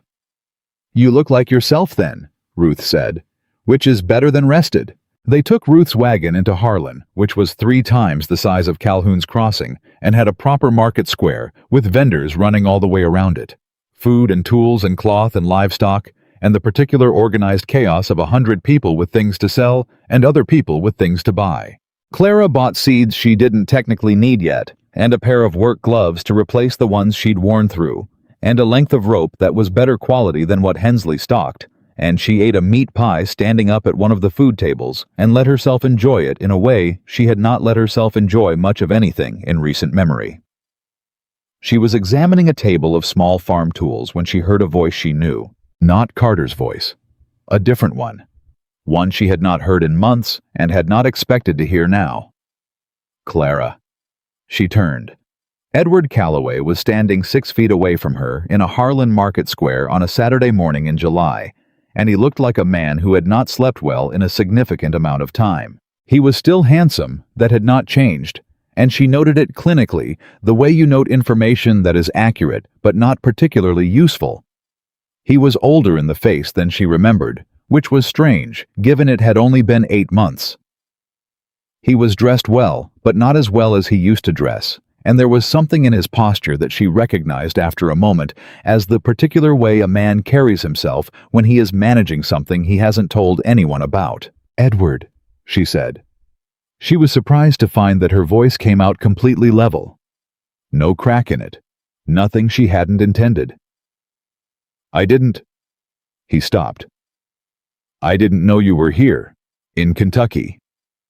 "I live here," she said. "I have for 6 months." "Ruth, someone told me..." He stopped again. He was not at his best. She had never seen Edward Calloway not at his best, and the sight of it was strange, not satisfying, not painful, just strange. "Clara, can we speak for a moment?" She looked at him, at the face she had spent 3 years trusting and 8 months trying to think about as little as possible, and 0 times she realized actively hating. She had not hated him. She had not had the energy, and she had needed the energy for other things. "We can speak for a moment," she said. They stepped to the edge of the square, away from the noise and press of the market. Edward turned to face her, and seemed for a moment not to know how to start. She waited. "I'm in trouble," he said finally. "Financial trouble. Significant financial trouble." "I know," she said. He looked at her. "How do you..." "Word travels," she said. "I have people here, Edward, same as I had people in Virginia." He absorbed this. "I made decisions 3 years ago," he said. "Investment decisions, borrowing decisions. I thought I believed the returns would come. I explained them to myself in a way that made sense at the time. And now, he said, they don't make sense." He looked at the ground, then back at her. "Clara, the accounts, when you were managing the accounts, did you see that it was going wrong?" She considered how to answer that honestly. "I saw things that concerned me," she said. "I asked you about them. You explained them. And you accepted the explanations. I was 20 years old and I trusted you," she said simply. "Yes, I accepted them." He was quiet for a moment. The market noise moved around them. Laughter, a child calling out the sound of something being sold. The ordinary world going about its business. "I'm sorry," Edward said. "I need you to know that I am genuinely sorry. Not for the finances. For how I handled things. With you." Clara looked at him. She thought about Ruth saying broken, that people had expected her to come to Kentucky broken, and that broken was not what Ruth saw. She thought about 60 acres with a channel that worked, and a spring they'd discovered, and a hemp stand that Greer had called the best in the county. She thought about her father saying your mother would have done the same thing. "I know you are," she said to Edward. "I believe you're sorry." Then, "But Edward," she said quietly, "I don't need the apology. Not because it's too late, or because I'm still angry I'm not particularly not anymore, but because you apologizing to me doesn't change what I've built here, and what I've built here is what I care about." She looked at him steadily. "Amelia is your wife. She's my sister. Take care of her. Sort out your finances however you need to sort them. But I'm not in your story anymore." He looked at her for a long moment. Something in his face shifted. Not quite relief, not quite grief, something in between. "You're all right," he said.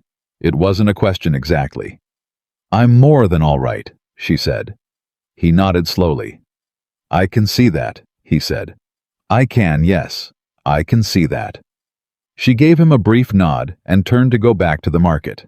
She had not gone 3 steps when she came face to face with Samuel Carter, who was standing very still with a look on his face that told her he had seen at least the last part of the conversation and was waiting to understand what he had seen. Their eyes met. "Old acquaintance," he said carefully. "Old chapter," she said. "Closed." Carter looked at her that honest, unhurried attention that she had come to rely on without meaning to, and then nodded once. "Ruth found a preserves vendor," he said. "She's been over there for 20 minutes. I think she's planning to buy one of everything." Clara almost laughed. The feeling of it surprised her the way it rose up without her permission, warm and uncomplicated. "We should probably go rescue the vendor," she said. "Probably," Carter agreed. They walked back into the market together, into the noise and the heat, and the ordinary Saturday business of 100 people going about their lives. And Clara felt the last piece of something old and heavy come loose from somewhere behind her ribs and simply fall away. She didn't mark the moment. She just walked, and the market moved around her, and everything that came next was still ahead. The hemp harvest came in the 2nd week of September, and it was everything Will Greer had said it would be. She didn't let herself cry about it. She had told herself months ago that she would not be the kind of woman who cried at a crop that was sentimental, and she was not sentimental, or had at least trained herself out of most of it. But she stood at the edge of the high ground on the morning they started cutting, and felt something move through her that she didn't have a precise name for. Something that had to do with all the mornings she had gotten up in the dark, and worked in the cold, and made decisions with incomplete information, and trusted her own judgment when no one else particularly did. Clem was the one who started cutting first.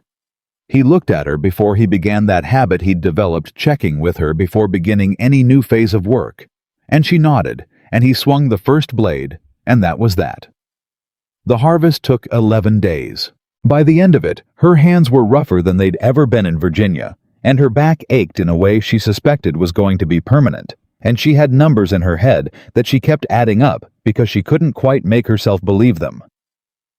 Thomas Haller added them up separately, independently, and came to her on the last day of harvest with his notebook and showed her what he'd written. She looked at the numbers.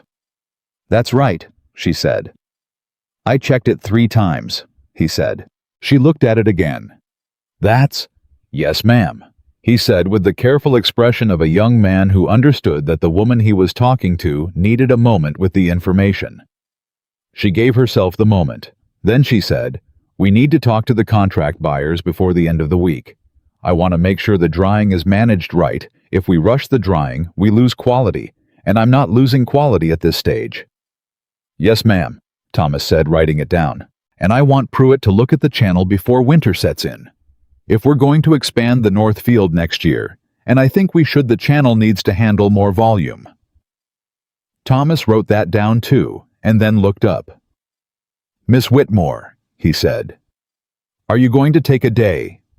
She looked at him. "Mr. Carter asked me to ask," Thomas said with the earnest transparency of someone who had not been asked to be subtle about it. Something warm moved through her chest, quick and unbidden. "Did he?" He said, and I'm quoting, "Tell her the crop's in and the channel's not going anywhere, and if she doesn't rest, she'll be useless come January." Clara pressed her lips together against a smile. He said useless. His word, ma'am. Tell Mr. Carter, she said, that I'll think about it. Thomas nodded, clearly, understanding that I'll think about it from Clara. Whitmore was substantially closer to yes than most people's definitive agreements. She rested on a Sunday. Not completely. She checked the drying barn in the morning because she could not entirely help herself. But after that, she sat on the step of her cabin with a cup of coffee and did not write anything in her notebook and did not calculate anything in her head and let the September morning just be a September morning for a while. It was the first time she had done that since she arrived. The land looked different when you weren't working it. It looked like itself rather than like a problem to be solved. She could see things she hadn't taken time to notice, the way the old hardwoods on the eastern edge changed color. First, the particular sound the creek made, now that it wasn't part of her irrigation calculations, the way the light came differently in early September than it had in May when she'd first planted. She had been in Kentucky for 7 months.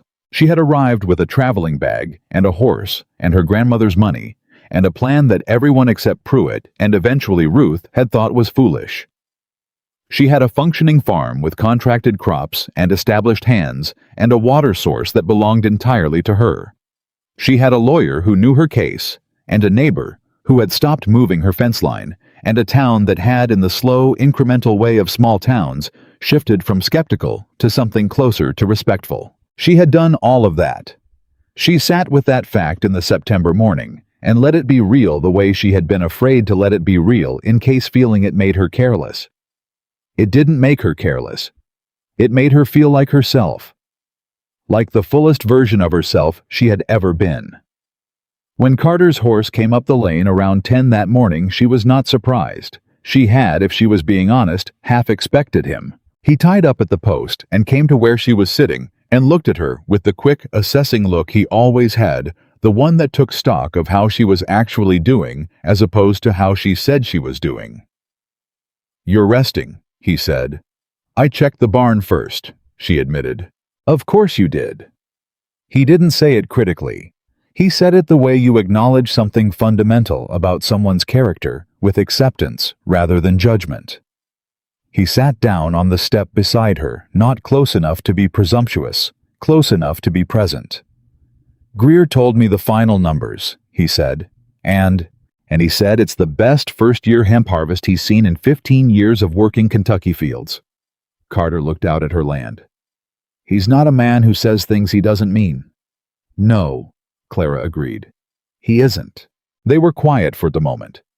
It was the comfortable kind of quiet that she had noticed developing between them over the last months, the kind that didn't require filling, that felt easy rather than awkward.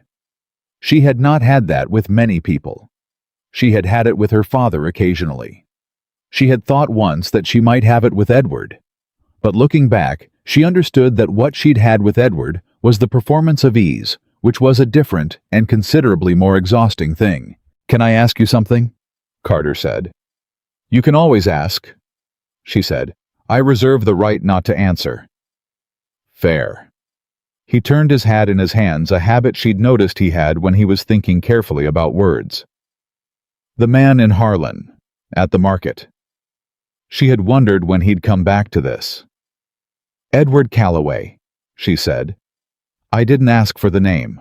"I know. I'm telling you anyway." She looked at her coffee cup. I managed his family's accounts for 3 years. I thought we understood each other. And then he chose my sister," she said, simply, without the weight she would have put on it 7 months ago. She was prettier and more suitable and easier to explain at dinner parties. Those are facts, not grievances, just facts. Carter was quiet. "He apologized in Harlan," she said. "I told him I didn't need it. I meant that." "I know you meant it," Carter said. "I could see it." She looked at him. "What did you see?" He considered. "A woman who had finished something," he said. "Not bitterly, just finished. The way you close a ledger when the accounts are settled." She almost laughed. "You're comparing my romantic history to accounting." "I'm comparing closure to accounting." he said with the almost smile she'd come to watch for. The subject matter of what's closed is your business. She set her coffee cup down. Samuel, she said. It was the first time she'd used his given name. She watched him notice it. Clara, he said, equally deliberate. What are you doing here? She asked. Not unkindly, genuinely. Not today specifically. In general. You come by to check the channel. You send Will Greer to help with planting. You show up in Harlan and find me when things get complicated. What is it you're actually doing? He looked at her for a long moment. She appreciated that he didn't answer quickly, that he took the question seriously enough to think before he spoke. I lost my wife 4 years ago, he said. Fever in the winter. My daughter was 2. She's 6 now, and she lives with my mother-in-law in Lexington, because I was not in a state after to manage a child and a farm at the same time. I had to choose. He stopped. I chose wrong. She was quiet, listening. I don't tell many people that, he said. I'm telling you because you asked me a direct question, and I've noticed that you do better with direct answers than with careful ones. You're right about that, she said. I came out here 4 years ago because I needed ground of my own, he said. I'd built something that was just mine because everything else had contracted.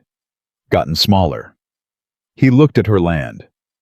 I've been watching you do the same thing for 7 months, and I reckon...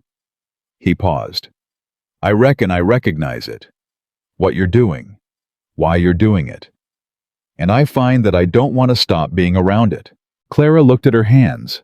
At the rough knuckles, the work-hardened palms. At the ring her mother had left her, which she wore now on her right hand, because she had decided somewhere around the 3rd month that she was done leaving it in her pocket. Your daughter, she said. What's her name? Something crossed his face. Surprise, and underneath it, something that looked like relief at the question. Josephine, he said. Joe. Do you see her? Every month when I go to Lexington. I'm working on the rest. It's a conversation I haven't finished having with myself yet. You should finish it, Clara said. Whatever you decide, you should finish it. A child needs to know where she stands. I know, he said. I know that. She looked at him steadily. I'm not a simple situation, Samuel. I'm not a woman who needs managing, and I'm not one who will be managed, and I have 60 acres and a drying barn and contracts that need fulfilling, and I am not going to stop any of that for anyone. I know that too, he said. And you're still here.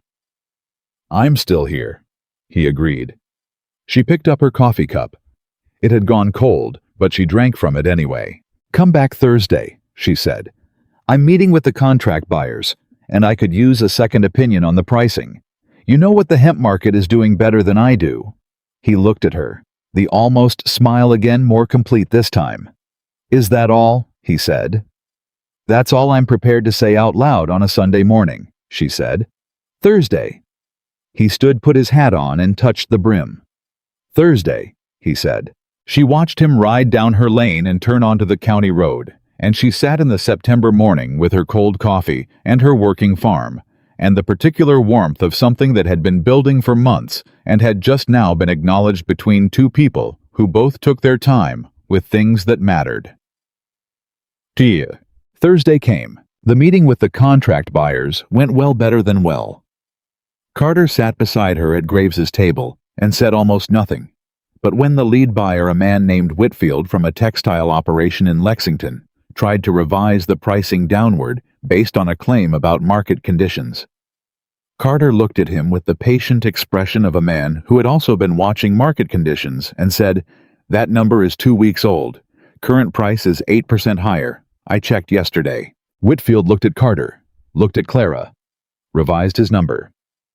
They walked out of Graves's office into the September afternoon with contracts signed and pricing that was better than she'd projected, and Clara stopped on the step and looked at the county road and took a breath that felt like the first fully unguarded breath she'd taken since January.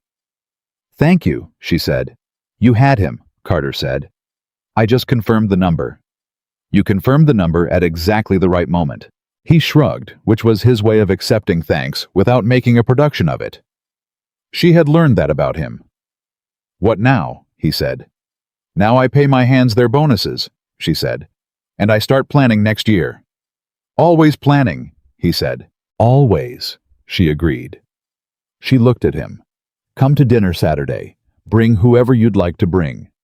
"Ruth is coming." She invited herself, which is how Ruth does things, and Thomas and the Fossey boys and Pruitt, if he'll come. I want to mark this. The harvest. The first year." Carter looked at her for a moment. "That's the most social thing I've heard you propose since you arrived in this county." "Don't make a production of it," she said. "Yes, ma'am?"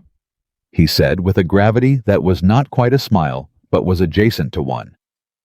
The dinner was the loudest Clara's cabin had ever been. Ruth had brought 2 pies and strong opinions about how the table should be arranged.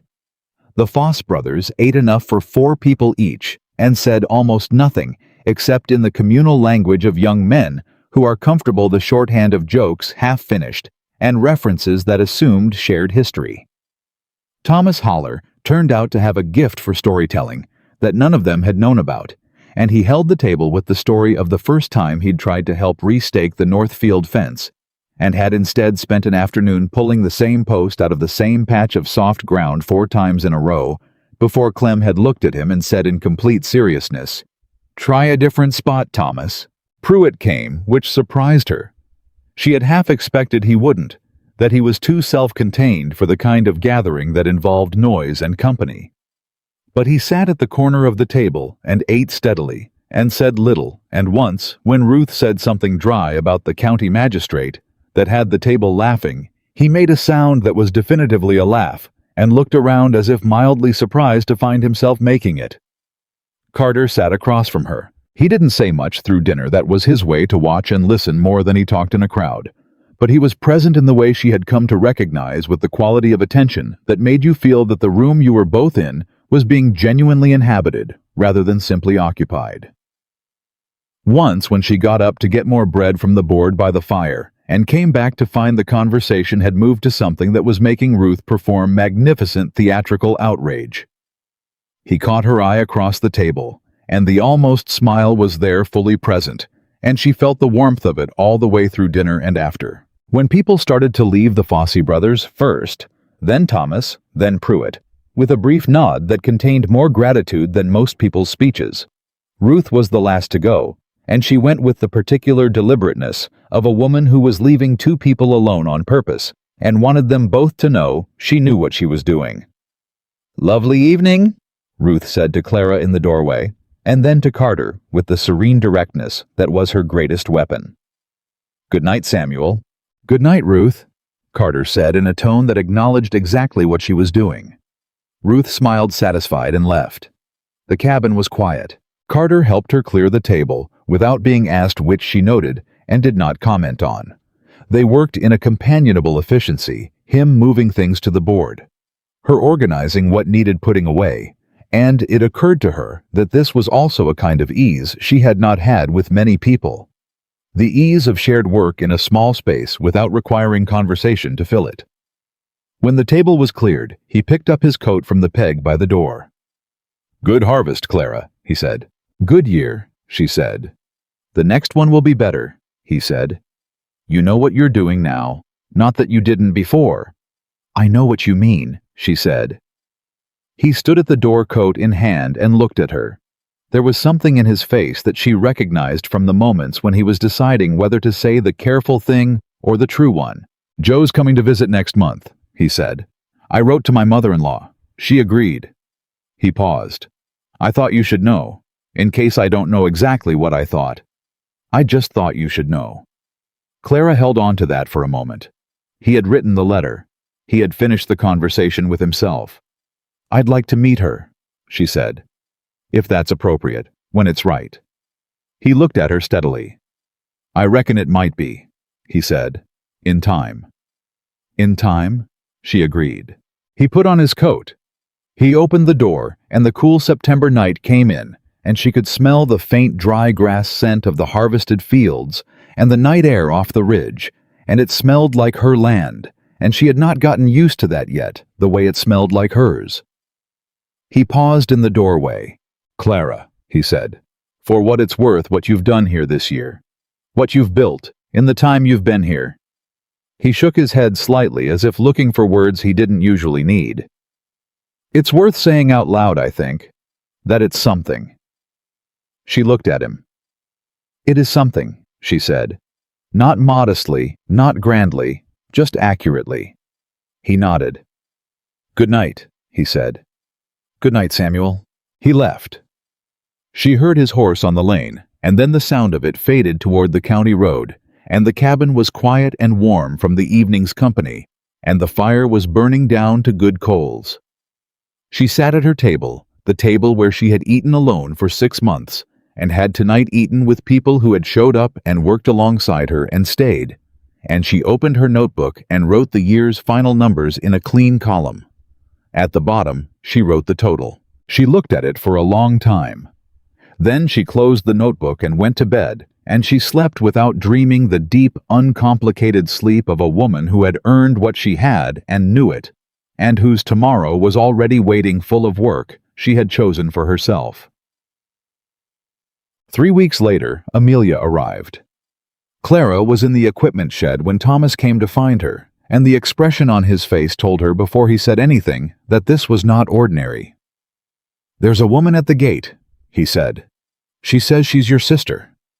Clara set down what she was holding. She walked to the gate, and Amelia was there, thinner than Clara remembered, the radiance of the wedding day, replaced by something more muted, but her face still their mother's face, and her eyes going immediately to Clara's, with the directness of someone who had come a long distance and was not going to waste time on anything other than the reason they'd come.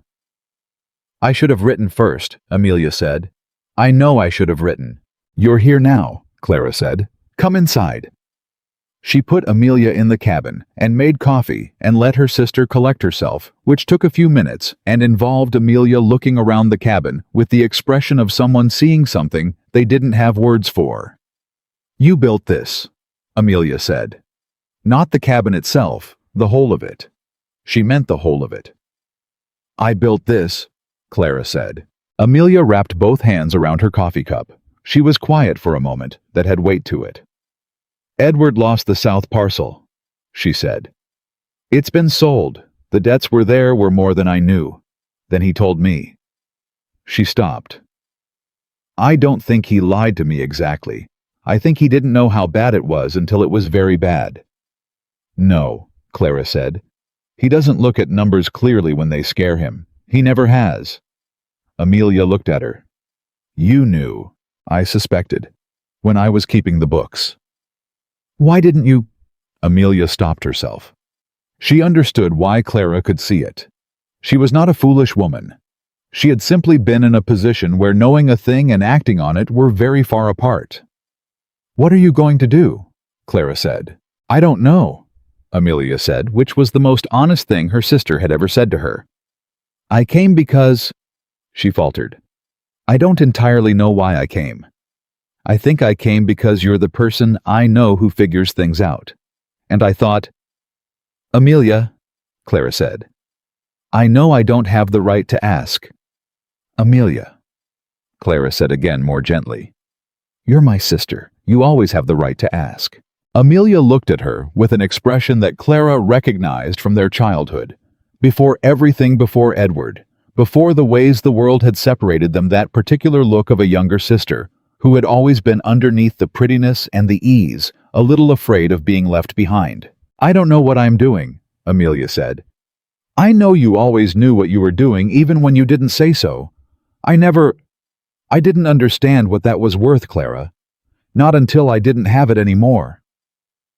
Clara sat across from her sister and looked at her honestly. "Do you love him?" she said. Amelia considered it. "I thought I did," she said. "I think I loved the idea of the life. And I think I think he did his best with what he had, which wasn't enough, but it was his best." She shook her head. "That's not the same as love. I understand that now." "No," Clara agreed. "It isn't. They sat in the cabin with the September afternoon coming through the window and the working farm outside, and 6 months of Clara's life in every corner of that room, and the distance between them, not just miles, but everything else the choices made, and not made. The silence that had sat between them since January contracted to something human-sized and manageable. "You can stay," Clara said. "If you need to. There's room. The cabin's small, but I've lived smaller." Amelia looked at her. "I'm not here to be a burden." "I know you're not." Clara looked at her steadily. "But I have a farm, and I need hands, and you're the daughter of Thomas Whitmore, same as me. You know more about land management than you've ever been given credit for." She paused. "Sound familiar?" Something flickered across Amelia's face. "Clara, I'm not offering charity," Clara said. "I'm offering a roof and work and fair consideration, same as I'd offer anyone who came here with something to contribute." She held her sister's eyes. "The question is whether you want it." Amelia was quiet for a long moment. Then she said, "I don't know how to do what you do." "Nobody did when they started," Clara said. "That's not the question. The question is whether you're willing to learn." Amelia set down her cup. She sat up straighter, and Clara saw something in her that she hadn't looked for before underneath the prettiness and the agreeableness, some piece of the same iron their father had said their mother had quiet and unannounced waiting. "I'm willing," Amelia said. "Then stay," Clara said. "We'll figure the rest out." She poured more coffee, and her sister wrapped her hands around the cup, and outside the September afternoon, went about its business over 60 acres that belonged to Clara Whitmore, where the harvest was in, and the contracts were signed, and next year was already being planned. And for the first time since January, the two Whitmore sisters sat in the same room without the weight of what had happened between them pressing down on every word, and just talked. About their father, about the farm in Virginia, about the particular way he always delivered important information in the flattest possible voice, as if hoping you wouldn't notice it was important. About their mother, who neither of them had enough of, and both of them kept finding in unexpected places. It wasn't forgiveness exactly. It was something quieter and more durable than forgiveness. It was two women who had been dealt different hands by the same world sitting down at the same table. It was a start. And Clara, who understood better than most the value of a start, received it as exactly that. Amelia stayed. That was the first surprise. Not that she'd come, but that she stayed past the first week and then the second, and then stopped counting weeks entirely, and simply became part of the rhythm of the farm, the way a new hand does when they're genuinely trying. She was not, as it turned out, without capability.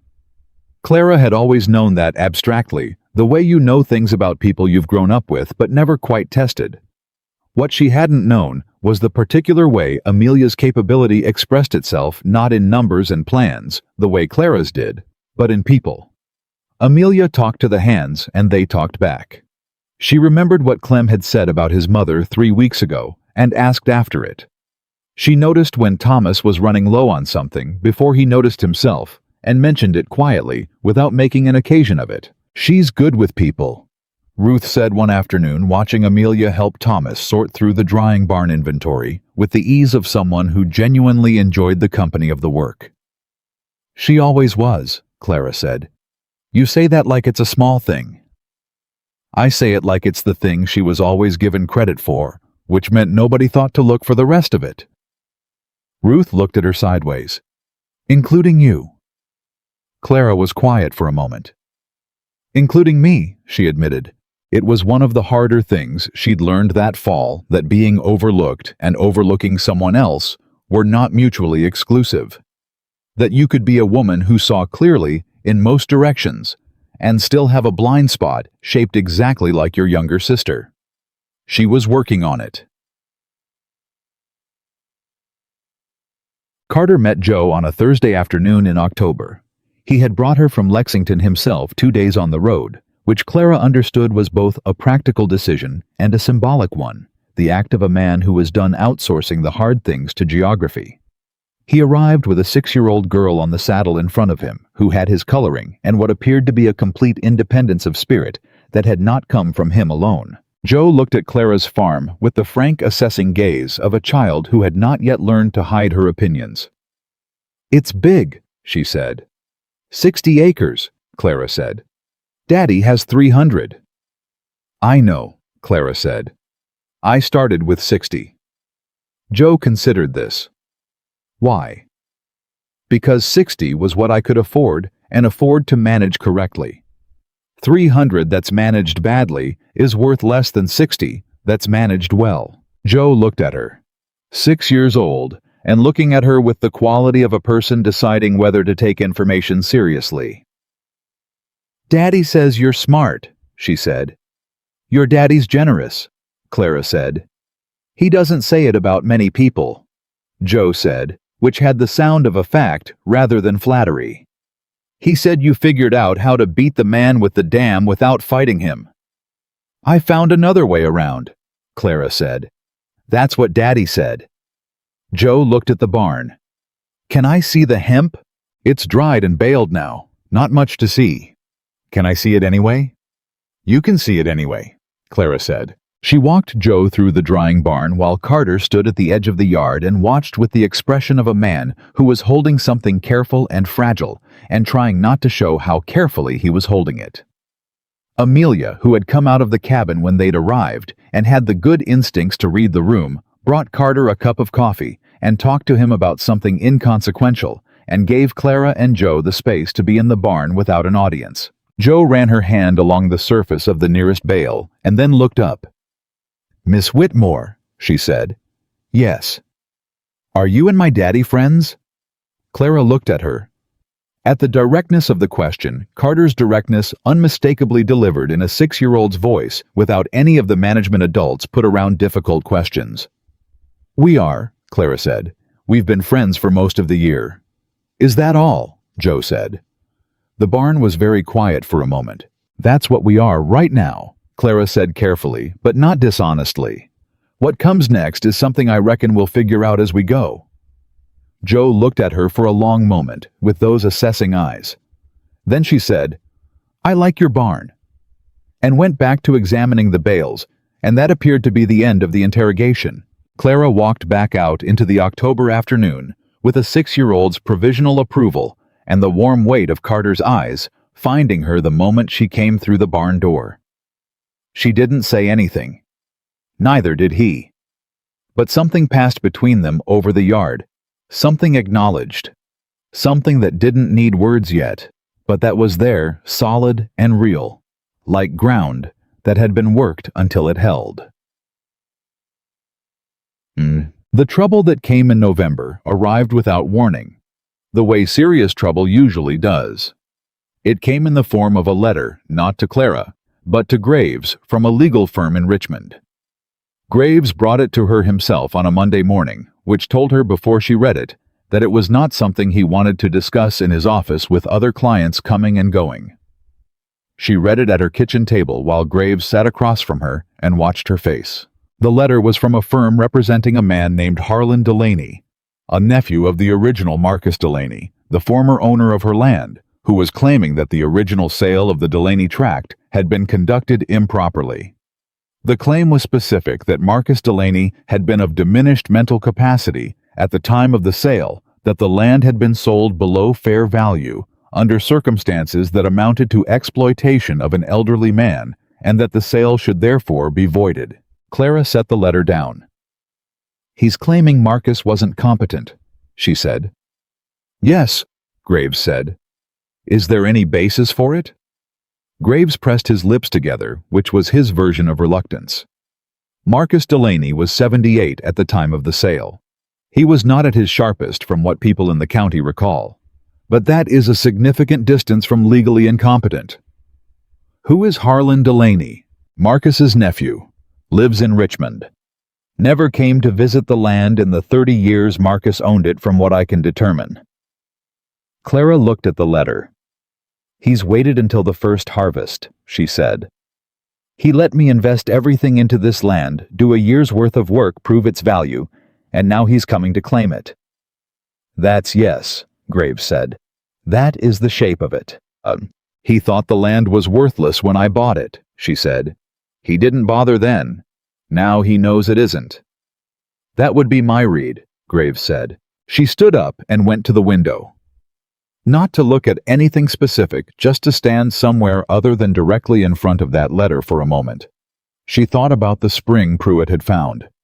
She thought about the channel, the harvest, the contracts, the numbers Thomas had shown her at the end of September. She thought about everything she had poured into this ground. She turned back around. "What do we need?" she said. "Evidence of Marcus Delaney's competence at the time of the sale," Graves said. "Witnesses, documentation, the land office clerk who processed the sale, anyone who interacted with Marcus in the period around the transaction." He paused. "And we need it to be airtight, Clara. Harlan Delaney has a Richmond firm behind him, which means money, which means they'll argue it hard." "Parsons," she said. "The clerk at the land office. He processed the sale. He was there." "He's a start," Graves said. "Hensley saw Marcus regularly. Marcus came in for supplies. And there's Pruitt. Pruitt knew him. He did work on the land before Marcus sold it." She was already moving, already thinking in the organized way that kicked in when a problem needed solving, and falling apart was not a useful option. "How long do we have before we need to respond?" 30 days from the letter's date, Graves said. "We have 3 weeks." 3 weeks. She looked at Graves steadily. "Can we win this?"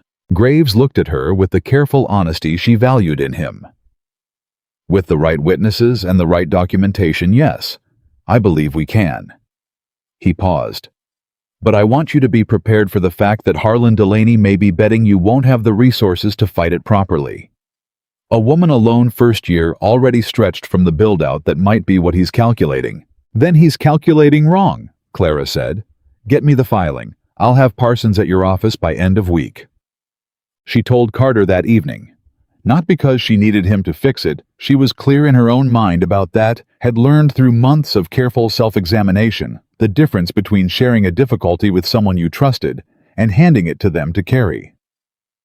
She told him because he was someone she trusted, and the difficulty was real, and she was not any more in the business of managing things alone when she didn't have to. He listened, the way he always listened, without interrupting, without immediately producing solutions, just taking in the information fully before he responded. When she finished, he said, "Pruitt will testify. He told me once that Marcus Delaney was sharp as a tack until 6 months before he died. That's well after the sale." "I was going to ask Pruitt myself," Clara said. "I know you were," Carter said. "I'm telling you what he'll say." He looked at her. "What do you need that you don't have?" "I need someone who knew Marcus Delaney well enough to speak to his mind," she said. "Parsons knew him officially. Pruitt knew him professionally. I need someone personal, someone who can stand up and say Marcus Delaney knew exactly what he was doing when he signed that deed." Carter was quiet for a moment. "Margaret Alderson," he said. Clara stared at him.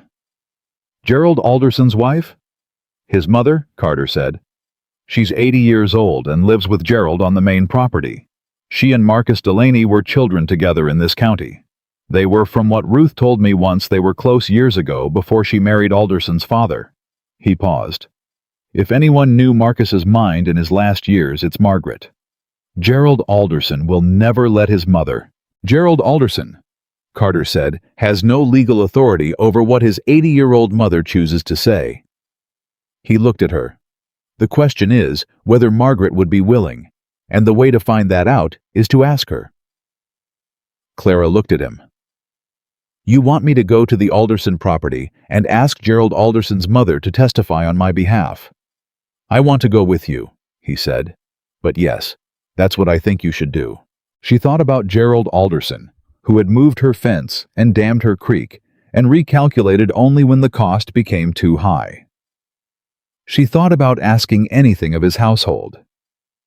Then she thought about 3 weeks and a Richmond law firm and 60 acres that she had made into something real. "When?"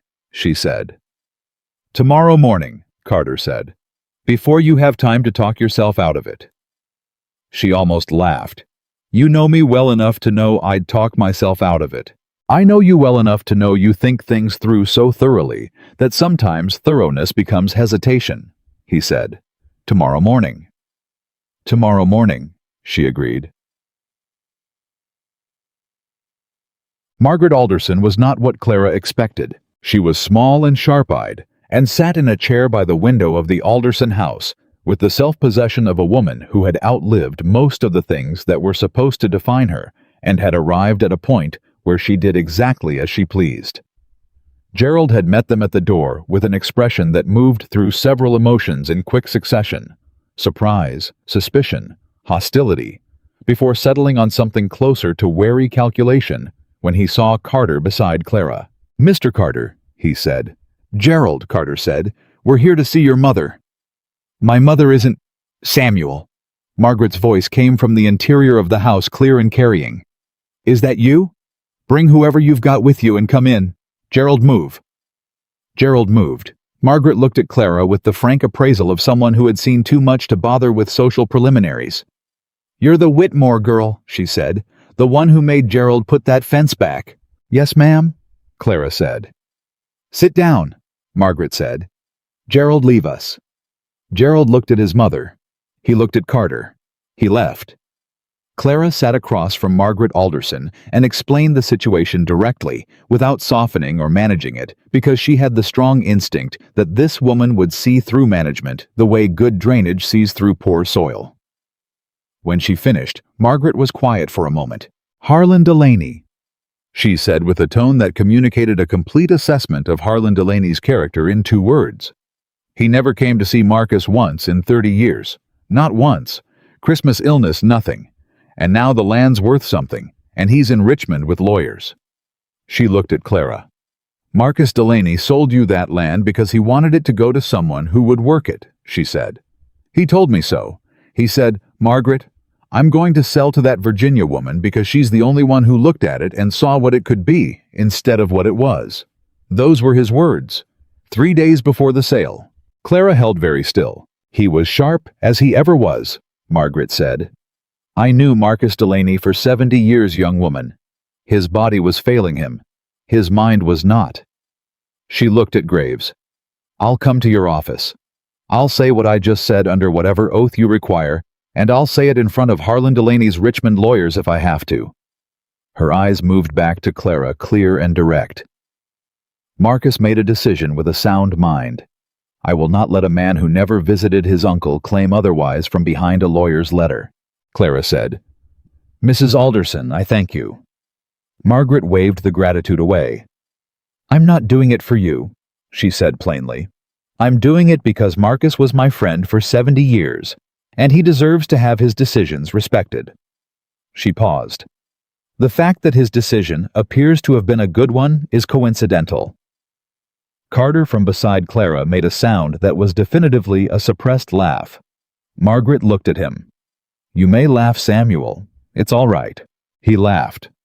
Clara, after a half-second, laughed too, and the tension that had been wound tight in her chest since Graves had knocked on her door Monday morning came loose, and she felt it go.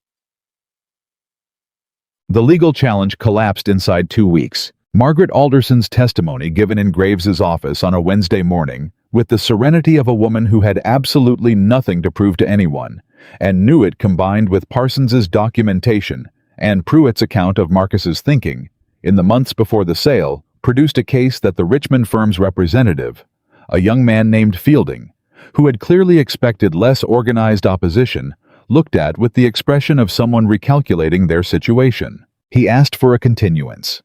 Graves declined it. Fielding wrote to Richmond. 3 days later, a letter arrived withdrawing the claim. Clara read it standing at Graves's desk, and then set it down very carefully, like a thing that might be fragile, which was absurd, because it was only paper, and it was good news, and good news was not fragile. "It's done," Graves said. "It's done," she said. She went outside. Carter was waiting. He had driven her to town and waited in the street because that was what he did. He was there when things were hard, and she had stopped finding reasons to keep him at arm's length from the difficult parts of her life. She walked out, and he looked at her face and said nothing. "It's done," she said. He nodded. He didn't make a production of it. He understood she thought that she needed to hold this quietly for a minute before anyone put words around it. They stood in the October street in Calhoun's Crossing, and the town went about its business around them.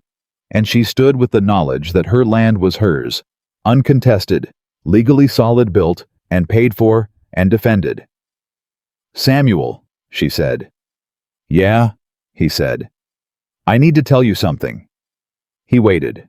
"When I left Virginia," she said, "I made a decision that I was not going to build anything around another person. That what I built was going to be mine start to finish, and that I was not going to let anyone else's judgment or decisions or presence be the thing I organized my life around." She looked at him steadily. "I held to that this year. I meant it. And I don't regret it." "I know," he said. "But," she said, "holding to it doesn't mean I can't also see what's in front of me. What has been in front of me since a Thursday afternoon in October last year, when I asked you a direct question and you answered it honestly." She paused. "I see it, Samuel. I'm not going to keep pretending I don't see it." Carter looked at her. The honest, unhurried attention that she had come to know better than almost anyone's face. "What do you see?" he said. "A good man," she said. "A man who shows up. A man who let me build what I needed to build without trying to manage it or own it. A man who brought his daughter to meet me." She held his eyes. "A man I'd like to have in my life in a way that has a name." The street was busy around them. Someone called out a greeting to someone else. A horse went by, the ordinary world in motion. Carter reached out and took her hand, deliberate, unhurried the way he did everything. "I've been in your life that way for 6 months," he said. "I was just waiting for you to be ready to say so." She looked at their joined hands. "Don't make me regret being slow about it," she said. "Never," he said, and the almost smile was finally fully a smile. The winter of 1813 was hard. The way Kentucky winters were hard, not the killing cold of further north, but a sustained bone-deep chill that tested everything you'd built against the warmth and growth of the year before. Clara's farm held.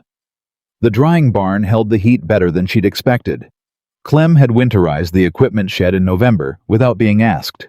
Amelia turned out to have a gift for keeping a household functional under difficult conditions that she had apparently been doing her whole life without anyone noticing it counted as a skill. Amelia wrote to Edward in December. She showed the letter to Clara before she sent it.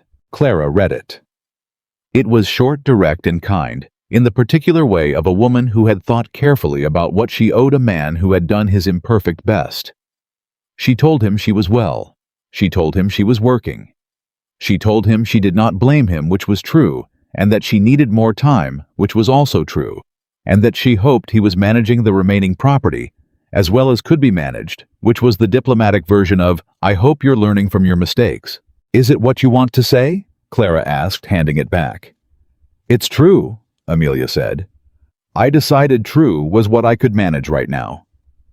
"True is enough," Clara said.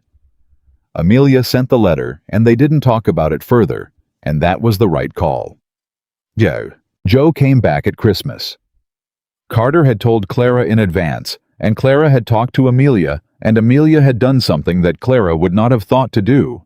She had asked Thomas and Clem and Daniel what Joe had seemed to like during her October visit, and had based on this intelligence arranged the cabin for Christmas in a way that specifically included things a 6-year-old would find delightful. Joe walked in and stopped. "You did this for me," she said to Amelia, assessing. "Some of it," Amelia said. "Some of it I did because I like it." Joe looked at her. "That's fair," she said, and went to examine the nearest decoration with the thoroughness of a child performing quality inspection. Carter stood at the door and looked at the scene, his daughter examining Amelia's handiwork. Clara coming through from the kitchen with flour on her hands, from the bread she'd been making Ruth already at the table, with a pie she'd brought, and an expression of total satisfaction, and something crossed his face that Clara caught only because she was watching for it. She crossed the room to him. "All right," she said quietly. "More than," he said. His voice was low and carried something she recognized now, the particular quality of a man who was feeling something larger than his usual register and was finding his way into it. This is... He stopped. Joe hasn't had a room like this since... She has one now, Clara said. He looked at her. She has one now, Clara said again firmly, because she needed him to take it in and stop apologizing for the years that had been hard. That's what matters. He took a breath. He nodded. He touched her hand briefly, quickly, the way people touch the things they are most careful with. Merry Christmas, Clara, he said. Merry Christmas, Samuel, she said. Joe from across the room. Are you two going to stand at the door the whole time? Carter looked at his daughter. Probably not, he said. Good, Joe said with the authority of a person who had places to be and didn't see why everyone else didn't keep up. Come look at this. They came to look. Spring came again. The way spring always came, without asking permission, without waiting for anyone to be ready for it, pushing up through the ground because that was what it did, regardless of whether the human being standing on top of it had sorted out their various complications. Clara planned the second year's planting with the confidence that the first year had given her, not the confidence of someone who thought they had nothing left to learn, but the confidence of someone who had proven to themselves that they could learn what needed learning and act on it in time to matter. She expanded the north field, added a second hemp contract, and made a decision she had been working toward for several months. She hired a girl, not a hand, a girl. 14 years old, named Bess, the younger daughter of a family at the edge of the county who had too many children and too little land, and who had come to Ruth asking whether anyone was looking for domestic help. Ruth had come to Clara, and Clara had said yes, but not for domestic help. I need someone who wants to learn to keep accounts, she told Bess on the first day. I need someone I can teach to look at a column of numbers and understand what they mean and what they don't mean and what questions to ask when they don't add up. Bess looked at her with wide eyes. I haven't had much schooling. I know, Clara said. We'll fix that. Ruth, who had come along for the introduction, made the sound again, the one that wasn't quite a cough.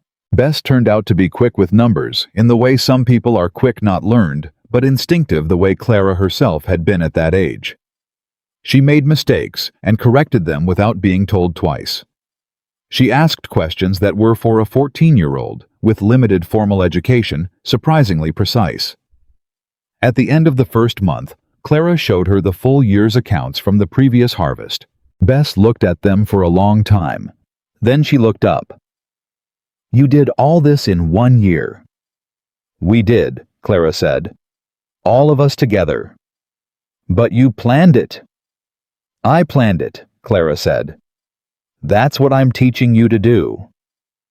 Bess looked back at the accounts with an expression Clara recognized, the look of a person understanding for the first time that something they'd thought was beyond them was in fact something they could reach. She had worn that expression herself once. Not about accounts, she had always understood accounts. About land. About the possibility that 60 neglected acres could be made into something that held. She knew what the expression meant, and she did not rush past it. In April, Carter asked her to marry him. He did it the way he did everything, without ceremony, without performance, on a Tuesday afternoon, when they were walking the property line together, because she had been explaining to him a change she wanted to make to the eastern boundary fence, and he had been listening with the quality of attention that meant he was actually thinking about what she said, rather than waiting for her to finish. He stopped walking. She stopped too, and looked at him. Clara, he said. Yes, I'd like to marry you, he said. I've been thinking about it since October. I'm done thinking about it. But I want to say it plain, so there's no misunderstanding. I'm not asking you to give up this land. I'm not asking you to move to my property. I'm not asking you to stop doing what you're doing, or manage it differently, or run anything through me first. He paused. I'm asking because I want to be in your life with a name on it, the way you said. And I think we'd be better, both of us, building something together than building two separate things next to each other. She looked at him for a long moment. Joe, she said. Joe thinks you're the most practical woman she's met, he said. She told me last month. I'm quoting directly. She said practical. She's 6. She meant it as the highest praise. Clara looked at the eastern fence line, at her ground new green with April, at the spring that Pruitt had found still running cold and clean and independent, at everything she had come here to build built. The accounts stay mine, she said. Both properties. Agreed, he said without hesitation. We talk through major decisions together, but the land is the land, mine is mine, yours is yours, until we decide different. Agreed, he said again. And Joe comes home, she said. I don't mean here or your place specifically. I mean she comes home to her father. Whatever that looks like, whatever it takes, that's part of this. Carter was quiet for 1 second. 2. And then, that was the part I was still working on convincing myself I deserved. You deserve it, Clara said with the plain certainty she put into things she knew were true. She needs her father, and you need your daughter, and those two facts are not negotiable. He took a breath, steadied. Yes, he said. Then yes, Clara said. I'll marry you, Samuel. He took her hand and she let him. And they stood on her property line in the April morning, with the whole of what they'd each built separately around them, and what they were going to build together still ahead. I should have flowers or something, he said. You have a fence problem to help me think through, she said. That's enough. He laughed a full laugh, unhurried, the kind she had been slowly accumulating as one of the things she was most glad to have in her daily life. All right, he said. Show me the fence problem. She showed him the fence problem, and they talked it through, and by the time they'd walked the full eastern line, they had a solution and a plan, and the easy companionship of two people who had chosen each other with their eyes open and no illusions about what the work was going to require. The summer of 1813 was better than the summer before, which had itself been better than anything Clara had imagined when she'd ridden out of Virginia on the bay mare with her grandmother's money in her boot. She was 24 years old. She had 60 acres in full production, a second year's contracts already signed at better prices than the first. She had Amelia beside her learning what she'd never been given space to learn. She had Bess, 14, and quick running her first solo account reconciliation, with the focus of someone who understood what they were being handed. She had Ruth, who came by 3 times a week for reasons that were ostensibly practical and were actually the particular loyalty of a woman who had decided to be in someone's corner and meant it. She had Samuel, who showed up and stayed. She had Joe, who arrived in June with 2 bags and a horse of her own, and the announcement made in the doorway with the complete self-possession of a 7-year-old who had thought it through that she had decided she was going to learn accounts from Miss Whitmore because Daddy said Miss Whitmore was the best at it, and Joe believed in learning from the best. Clara looked at this child, her almost daughter, her future, Samuel's heart, walking around in a 7-year-old's body, and felt something so complete and uncomplicated move through her that she didn't try to name it. We start Monday, she said. Why not today? Joe said. Because today, Clara said, we're going to walk the property and I'm going to show you everything I built. And then you're going to understand what the accounts are for. Joe considered this. Okay, she said. That's logical. I thought so, Clara said. She took Joe's hand and walked her out into the June morning onto the ground that she had come to as a woman with a broken plan and an unbroken self, and she showed her everything: the channel and the spring and the north field and the drying barn and the eastern fence line that she and Carter had fixed in April. She told her about Pruitt, who found water, about Thomas and the Foss brothers who showed up, about Ruth, who brought chicken when a person needed feeding, about the fence that Alderson moved and the dam he built, and the fact that the answer had never been to fight him, but to not need him. Joe listened the way her father listened, with the quality of attention that meant she was taking it in rather than just passing it through. At the end of the walk at the far edge of the north field, with the summer hemp coming up strong and green around them, Joe looked up at Clara and said, "You did all this because someone didn't choose you." Clara thought about that. About the church in Virginia, and the letter she'd carried, and the 10 seconds she'd given herself to feel what she'd felt before she chose forward. "I did all this," she said, "because I chose myself." Joe turned that over with the seriousness she brought to everything. "That's better," she said. "Yes," Clara said. "It is." She looked out over her land, over everything she had made from 60 acres of ground that no one else had wanted, with her own hands and her own mind. And the people who had seen what she was doing and decided it was worth standing beside, and she felt the full, unguarded weight of it. For the first time, let herself feel it all the way through without the superstition that feeling it would make it fragile. It was not fragile. She had built it to hold, and it held, and it was hers. And that was not the end of Clara Whitmore's story. It was in every way that mattered the beginning of it.